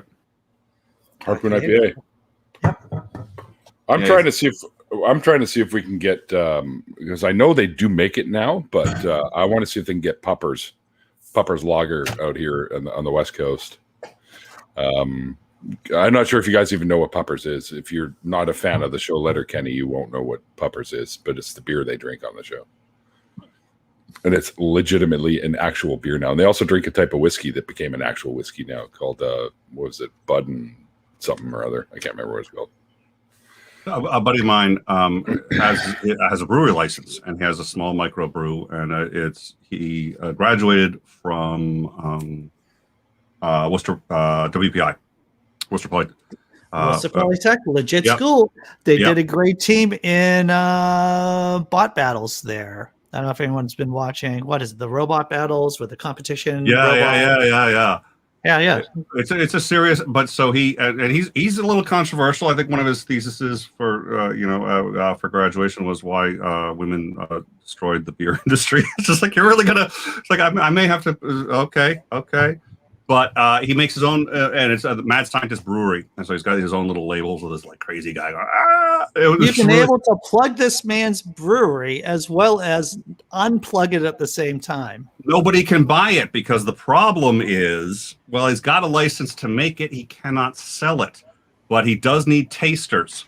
So it was one of those things where he'd bring over just entire batches of this stuff, and we're just, me. Exactly. I said, well, he knows he takes this stuff seriously. I mean, it's like for him, it's like, okay, the three most important things in life. I actually made an argument for this too. The article, the three most important things in life is getting a cure to AIDS, a cure to cancer, and making beer back to the way it was before World War II. Nice. Yeah, he's pretty serious. So, you ended on that, Nick? What the hell? No. My daughter wanted to say something, and since she's smart enough to like completely obliterate everyone in this room, I didn't want to humiliate you, gentlemen, by having you hear whatever it was that she was going to say. So I muted it and turned off the camera. Is that okay with you, Seamus? Is that okay with you, Seamus? Are you Seamus? Oh, okay. I'm going to turn this back. Are you okay with me speaking with my daughter? Do I have your permission, sir? Yeah, no. but you just dropped like a bomb on me. Like I feel like you're talking about like the hero that I never met, and I'm like I want to know more, and then boom, you go away. I will finish. I can still hear. I will finish. I'm going to see what she has to do because go for it, man. Go for it. I do care about her a little more than you. No, okay. All right. I'm still listening though, Neil. Wow. Are you now? Well, then fuck you. And they do make the Gus and Bruno whiskey as well, the rye whiskey, Canadian rye whiskey. They actually do make it. So I've been. Oh, there you go. The Gus and Bruno. Nice. I've been. Whiskey. Unfortunately, it's over there. I've been sipping on some rye whiskey. Well, I got one back here. Based on the original Deadwood. Oh, nice. Yeah. I like this a lot. I also got 10 cups rye whiskey the other night, and it's pretty good too. But I like this a lot. And there's the Puppers beer, premium lager. Okay, cool. So here was this guy's thesis, and I thought it was brilliant. It's controversial. I said women ruined beer, and here's why. In World War II, most of the men left, and so he gets into the difference in palate between men and women. And it's been a while since I read the paper, a long while, but his basic argument was because of the difference in palate, what happened was once all the men went to World War II, beer companies wanted to stay in business, but they had to change to adjust to a different palate. So especially in the US, the beer adjusted much more towards the female palate, even though in general, women don't like beer as much. But because they were the only market left, they did their best to accommodate that palate, but they never went back. So what ended up happening was once the men came back, the beer stayed in this zone that was better for women, despite the fact that the women in general would never like it as much for all these reasons. And he gets into all the flavonoids and the reasons why women would never like it as much. It still stayed there and is now against its major target audience because they never kind of went back to their old recipes from pre-World War II. And so you would not believe how much this guy has just gone into. It knows the whole history of it's just like. So, Nick, I'm going to ask you a question. Was this gentleman, saying that he was from WPI, was he an engineer? Yes, he was. Well, the proof is in that tasting of the pudding, my friend. I am not surprised that he was an engineer and decided to say something tone deaf like that. Well, I stay away from it. I'm not saying that he was on the spectrum. He was probably on the spectrum. Okay, I wouldn't necessarily get into an argument about that. But then again, but no, he was. Well, and then he shops this thing around, and he just keeps showing. He's just like. But he had an argument. Here's the thing. All right, from my 15 years of marriage therapy, right? Very successful marriage therapy too. I'm happily divorced. 15 years of successful marriage therapy means I'm happily divorced. That's what that means. And the therapist told me many times, it's like, Andy, when you're saying the words that come out of your mouth, you should be targeting your audience, which happens to be your wife. And so, whatever you have to say, you should be trying to mold your message so that it doesn't sound like you're a fucking asshole. And did my therapist say that? Did he say that exactly? Maybe not in those words, but the message still rings true. So that's in terms of content of what you're saying. But, in terms of and I threw a bunch of ad hominems in there too, by the way, earlier. Well, however, because he's not targeting his client as the audience if he does that. But all right. The thing is, it's like it sounds like targeting women for the fact that you may not be successful with your beer brand. I don't know if that's a wise choice. Oh, well, that wasn't his. No, he didn't. He was just talking about how it changed in the U.S. So it was just covering the change in recipes in the U.S. and how and why, and that the U.S. should go back to these pre-World War II recipes. So I don't, and that's what he did. Now his brand, I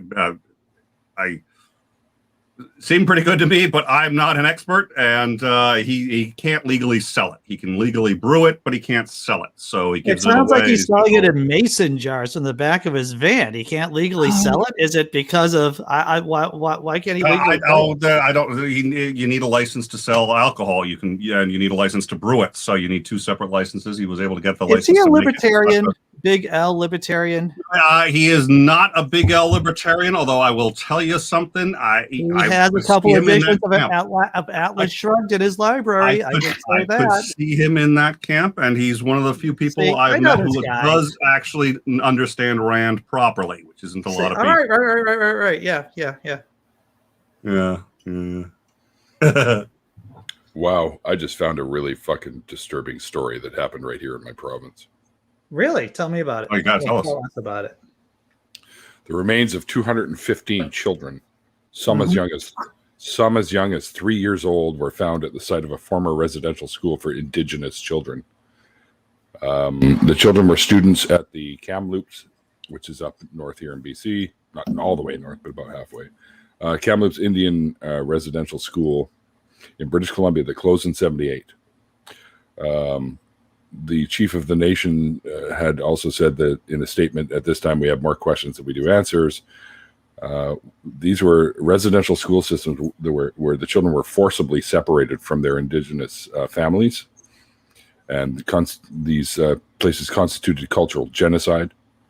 The report documented horrifying physical abuse, rape, malnutrition, and other atrocities suffered by many of the 150,000 children who attended these schools.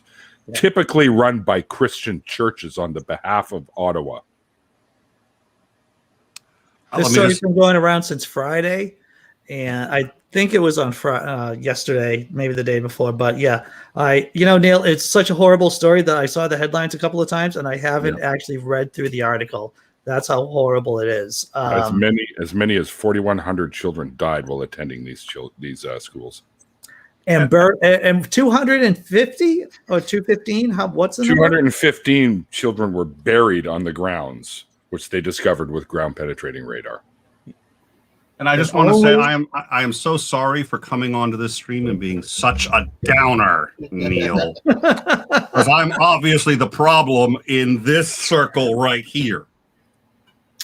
Well, sorry, man. I just popped up in my feed. So no, dude, no. I mean, that's totally legitimate to talk about. And Canada. I mean, we're not always the angels you think of us as. Yeah. I mean, the only reason why you're angels is because you're bordering the United States of America, my friend. Right. But it's a sliding scale. And you're right. Colonialism has. I'm going to say fucking something that's so stupid.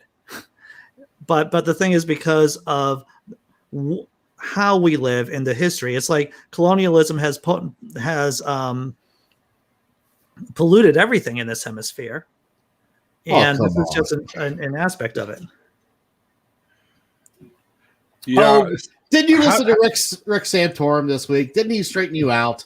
What the hell, Andy? Fucking CNN. He got fired off of fucking CNN. Well, why was he even fucking on there, Andy? That's my problem. Like, we really need people like that. I mean, this is supposed to be a news channel, and the only reason they brought him on was because he had pointed and said, "Ooh, Trump bad. Oh, we need that fucking insight. Go fuck yourself. Quit putting these fucking right-wing CIA motherfucking hacks on there. Unless you're going to put below, paid by Raytheon and otherwise, I don't want to fucking hear them." Well, the CNN felt like they needed to have a walking, talking abortion on its panel. Yeah, exactly. Important happened, and they happened to pick Rick Santorum. He's the same guy that tried to equate gay marriage to being like the next thing was, oh, now what? Everybody's going to marry their dog. For those of you who don't know what Rick Santorum said, he said fucking piece of shit that when white people came here to this hemisphere, there was nothing here. We built the good white, civilization. Yeah, you didn't know this, Neil? Oh yeah. Yeah, Rick Santorum said that basically when white people came to this hemisphere, there was nothing here. There's nothing worth of value here. So he doubled down on that. Yeah, and that Native Americans have had no impact in American culture. They're just, they're the outskirts of it. Yep. Rick Santorum, that's on par. I mean, he said a lot of things on par with that. Oh yeah. Santorum is you know what he did though? He pissed off. I forget which organization it was, but basically the largest organization for. Okay, we're gonna do a little experiment here. Go for it. Everybody Google Santorum.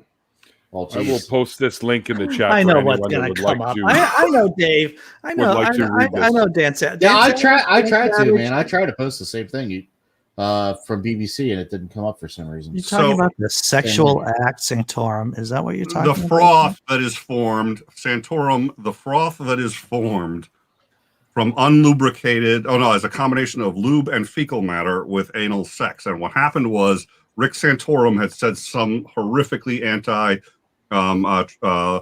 gay, lesbian, the whole night, just everybody. Oh, yeah. And so what they did, it equates it to bestiality. It's fucked up, man. So what they did was the single largest organization in the world, gay rights organization, started a campaign to put that definition of Santorum to make it the #1 ranked Google search. So whenever you look for Santorum, you will find nice as the #1 ranked Santorum definition, the froth that is generated from anal sex with them. So there you go. That's now, I don't know if that's still #1, but last I checked, it was like in the top 2. So I'm sorry, what?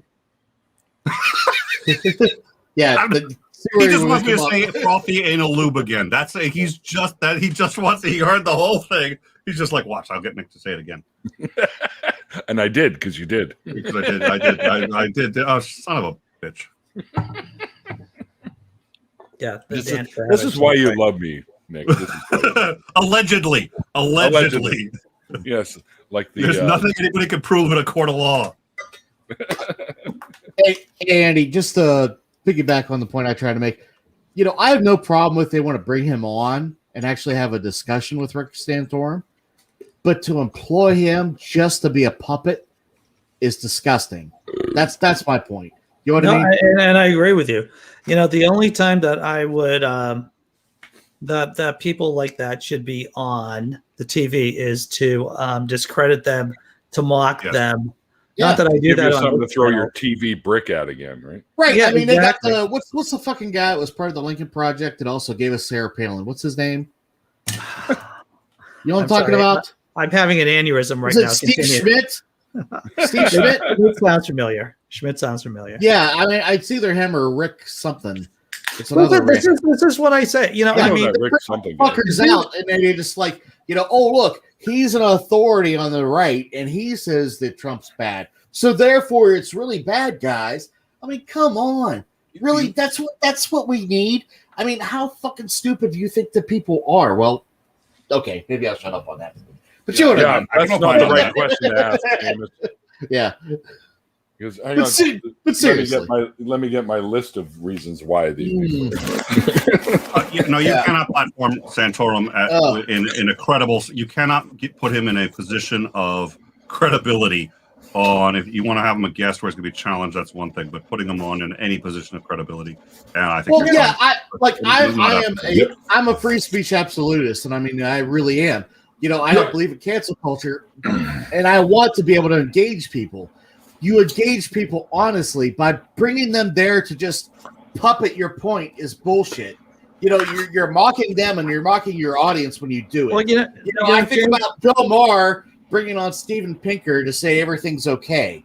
Remember, he said, "Oh, life's okay," and then fucking vilified him and basically just use him as a tool. They do that, and that's fucked up. That's not right. Yep. I think the best way to lure a person on the right is to lure a person on the right to come on, because it has to be. I'm going to use the word kettle shocked, and maybe some people in the chat or people who are watching knows what a kettle shocked is. It's basically you want to bring the idiot in so you can beat the crap out of them. That's what you want to do. Yeah. And you want to say, hey, Rick Santone, come on in. We're going to have an open discussion. And then you have an open discussion, but you don't pull your punches, basically. Right. Because people on the right, evangelical Christians, quote unquote, traditional Republicans, it's all a house of cards that they're on. Yeah. It's all a house of cards. You pull them on and then you talk to them and you say, well, and then they fold. They don't have a leg to stand on. But, I also take issue, and I've said this before, with Nick Fish from American Atheists.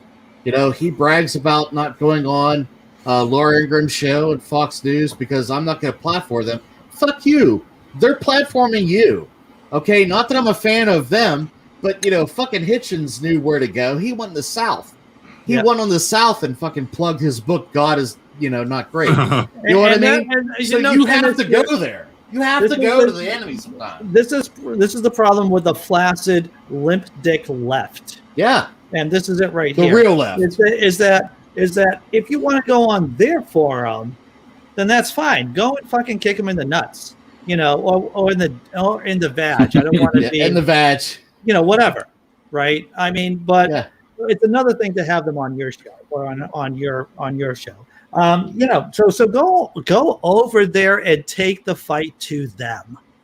That's actually your fucking job. Yeah. That is your job to do. I mean, I was a right-wing Sean Hannity, Glenn Beck asshole whenever Hitchens went on. And Hitchens beat the shit out of Sean Hannity without even, breaking a sweat. And I was impacted thinking, oh, wow, what the hell was that? This guy's bad because he's mean against God, but he makes some pretty good points. And Sean looked like shit. You know what I mean? I will tell you this. So it definitely had an impact, is what I'm saying. I don't know that much about Nick Fish, but I'll tell you this. In any organization, you need a hype man. You need a Flavor Flav to go out there and stir the pot and be the sharp end of the fucking spear. That's what you need. And if if you can't be that person, then you should have a person in your organization that you send out to be the sharp end of the spear to in terms of Judge Dredd. Yeah, I'm going to talk about Judge Dredd right now, to bring the law to the lawless, right? Anyone who's read or saw those horrible movies knows what I'm talking about, right? Yeah. You got to have someone out there to do the dirty work. Well, it's like if you're not up to it, it's like you're running someone to do it. It's like if you're running for president, the VP's job is to be the attack dog, right? I mean, that's generally how that goes. So, we don't have that with American Atheists right now. We have very few organizations that actually are doing it. I mean, really, we have the Satanic Temple and we have FFRF. You took my line. You took my line. The Temple. That's right. Yeah. Those are the only two organizations that are really out there and I'll tell fighting you this about the state. Temple too. They're from what I've seen in the Temple, and I don't have an eagle's eye view, but there has to be a discussion about, like, I really want to do this thing to take this stuff to the other side, and they're like, well, maybe there's some kind of discussion about that. But I think that there has to be a discussion within the Temple about not wanting to be American Atheists. We don't want to get so large that we become American Atheists. We always want to be the sharp end of the spear. Yeah. I mean, really, they went in decline huge. Yeah. I kind of go back to Larry Flint.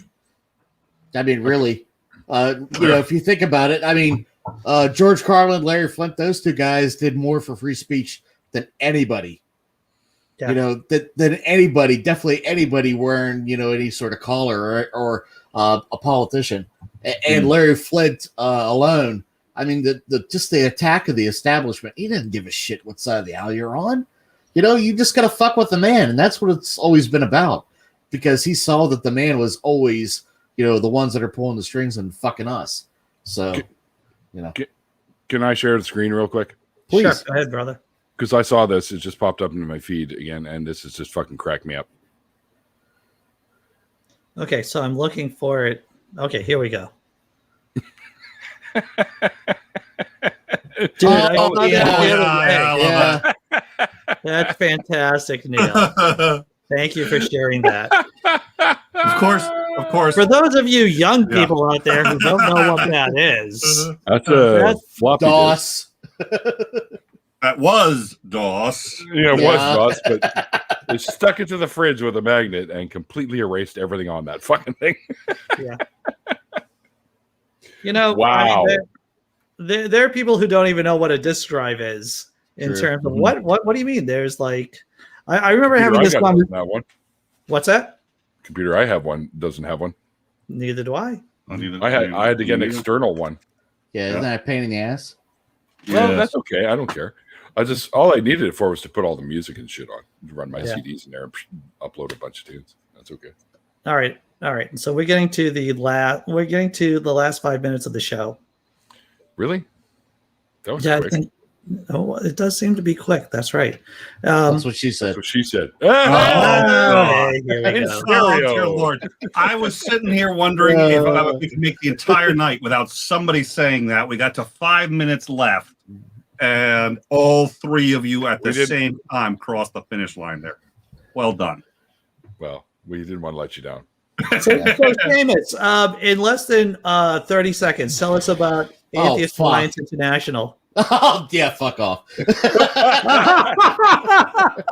Go with the better option of international atheists. They both suck, man. They both suck.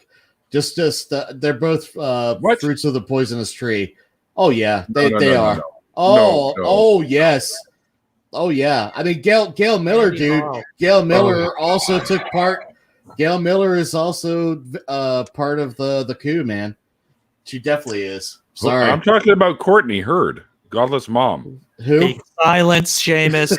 Behave yourself. What we can say right now. The one that I'm actually a member of. I understand that, and I'm trying to. Now that I've caused the trouble, I want to alleviate the trouble. If you want to know about Atheist Alliance International, then you should go to Free Thought Motherfucking Profit.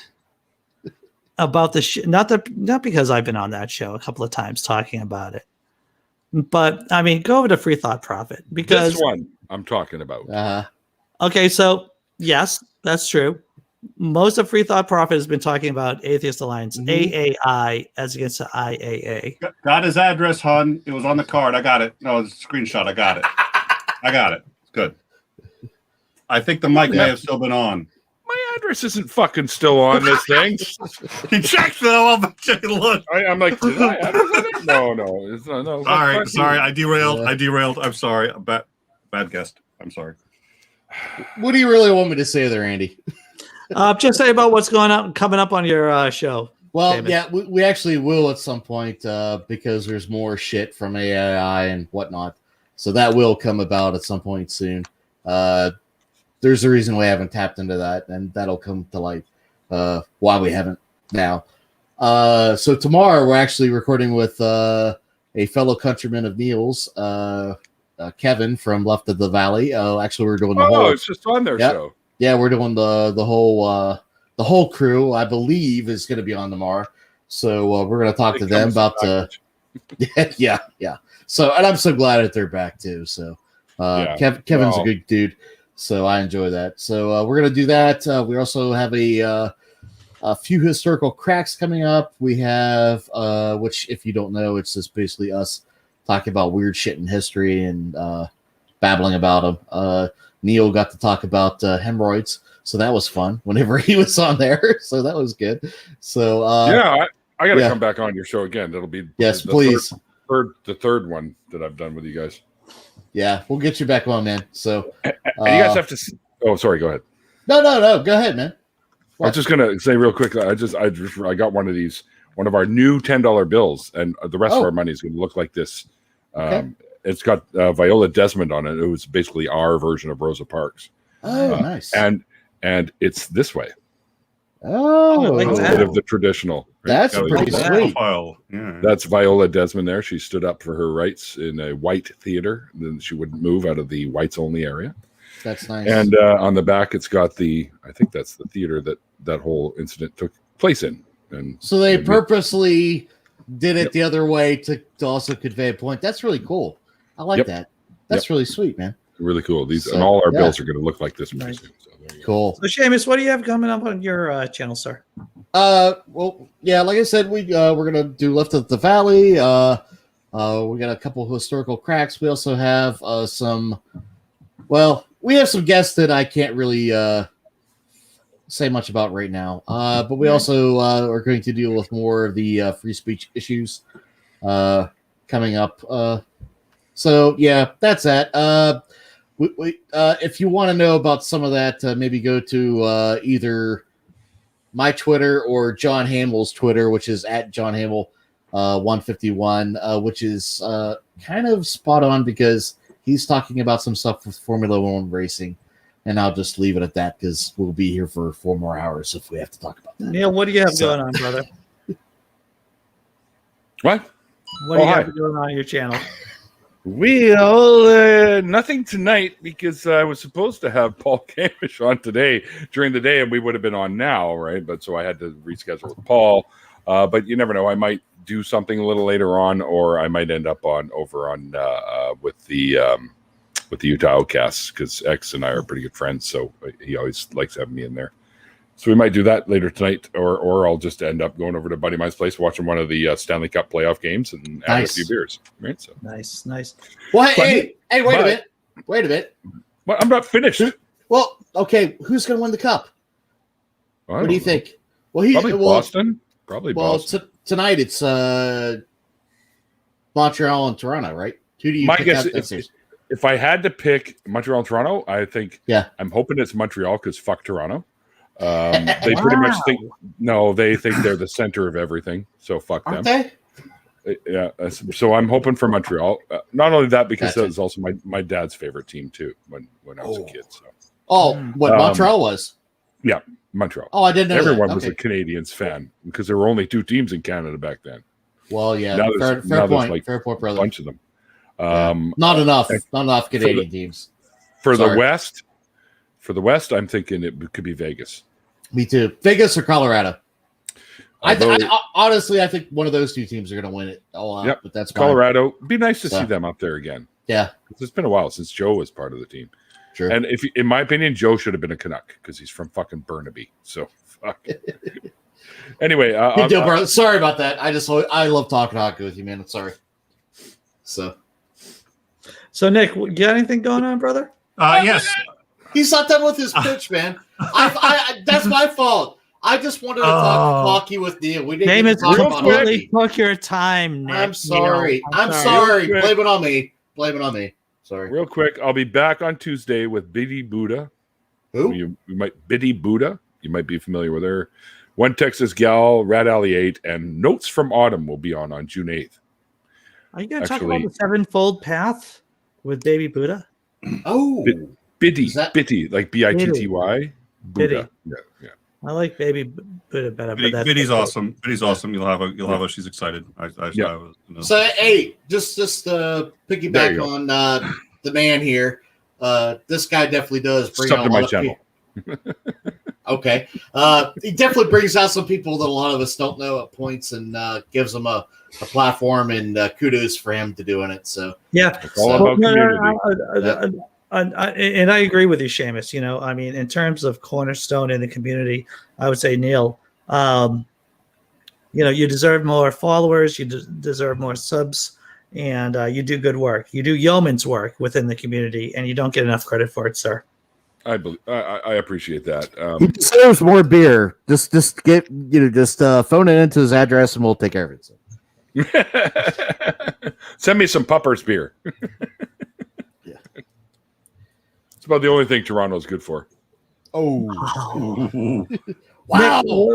Actually, not even Toronto. It's Ontario. Letterkenny is based on a town in Ontario called Liston or something like that. Anyway, which is where Jared Kiso, who's is the Star of Letterkenny is where he's from. So you're just fucking off a whole province in your country. Fuck those guys. No, just Toronto. Harsh. All right, I'm gonna segue over to Nick now. Nick's been very patient. Probably safe. I'm sorry, who? Oh, The guest. The guest. Actually, I do love going on Nick's show too. yeah, we love having you on. We gotta have you back. We're gonna be doing the sort of after show hang where it's gonna be you, Mowdy, and I, and we're gonna invite a whole bunch of guests, and we're gonna. That's gonna be a blast. Nick, give us an elevator pitch for your show. Yeah, in time, it's news, politics, and culture. We do all sorts of interviews. It's an educational program, so we do have a bent of trying to get people to learn more about all sorts of things. We also cover news, including breaking news. So if there's breaking news, especially in the U.S., even at 2 a.m. in the morning, you'll usually find us streaming and covering it. So we've got Anthony Magnavasco is going to be coming on in 2 weeks to cover street epistemology and some of the objections that some people have. We also are doing, funnily enough, post-theism and Christian atheism on June 5th, which is a topic that you guys had actually just broached on, which is, can you be an atheist and still be Jewish, Christian, so on and so forth. And we're going to talk about what it means. If you're not religious, what does it mean then when you say you pray? What? Let me ask you this, Nick. Is street epistemology just street Socratic method ultimately? To the best of my understanding of it, that's the way I look at it. Yes, that's the way I personally view it. I don't know if anyone has noticed who's been in the last 2 hours. I just cause trouble. I stir the pot. That's what I do. Uh-oh. Well, that's your plug? That's all it is. If you know who I am, my name is Andy Lowe. I write the blog Laughing in Disbelief. Millions of people have read my blog. I'm here on YouTube. Just actually the same person just reading it over and over again. Yeah. It's his mother sitting there. She's read it 1,000,000 times. My alignment is chaotic atheist. That's what I do.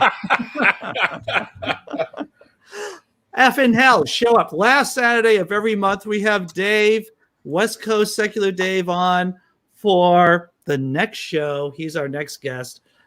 Dave. Wait, for this? Because I told Bionic Dance she could come on because she couldn't do it today. Well, we're going to have 2 other guests then. We're going to have 2 guests. And we're having 2 guests next time. We're going to have 2 guests. Wow. All right. It's going to be my motherfucking birthday show, too. I just want to say that. Beautiful. Wow. So then we should have 2 guests. It's going to be the nuts. Party bigger. And we can sing happy birthday to you in absolutely really shitty minor tunage. Happy birthday. A minor tunage is music to my Lovecraftian ears. Have you heard Maynard and Perfect Circle's version of Imagine by John Lennon? It's done in minor. It's done in the minor key. It's fucking phenomenal. Very nice. Oh, there's a happy birthday in the minor key. I forget which comedian did that, but we'll get that in for his birthday. I'll remind me. I'll get you a happy birthday in the minor key. It's actually hilarious. It's awesome. Birthday to you. Oh no, he arpeggiates it. It's awesome. He does a great job with it. Oh, we're gonna ride you real hard next time, Andy. That's for sure. Wow, you're gonna ride me really hard. Once again, talk about that later. Look up the topic. Everyone, Seamus. Got my rectal thermometer. Sorry. Nick, thank you for whatever the hell we just did for the last 2 hours. I don't even know. Same thing we do every month. The 13th time we've done it. Everyone in the chat, thank you. This has been Atheist Drinking Out Loud. Thanks for showing up. Thanks, guys.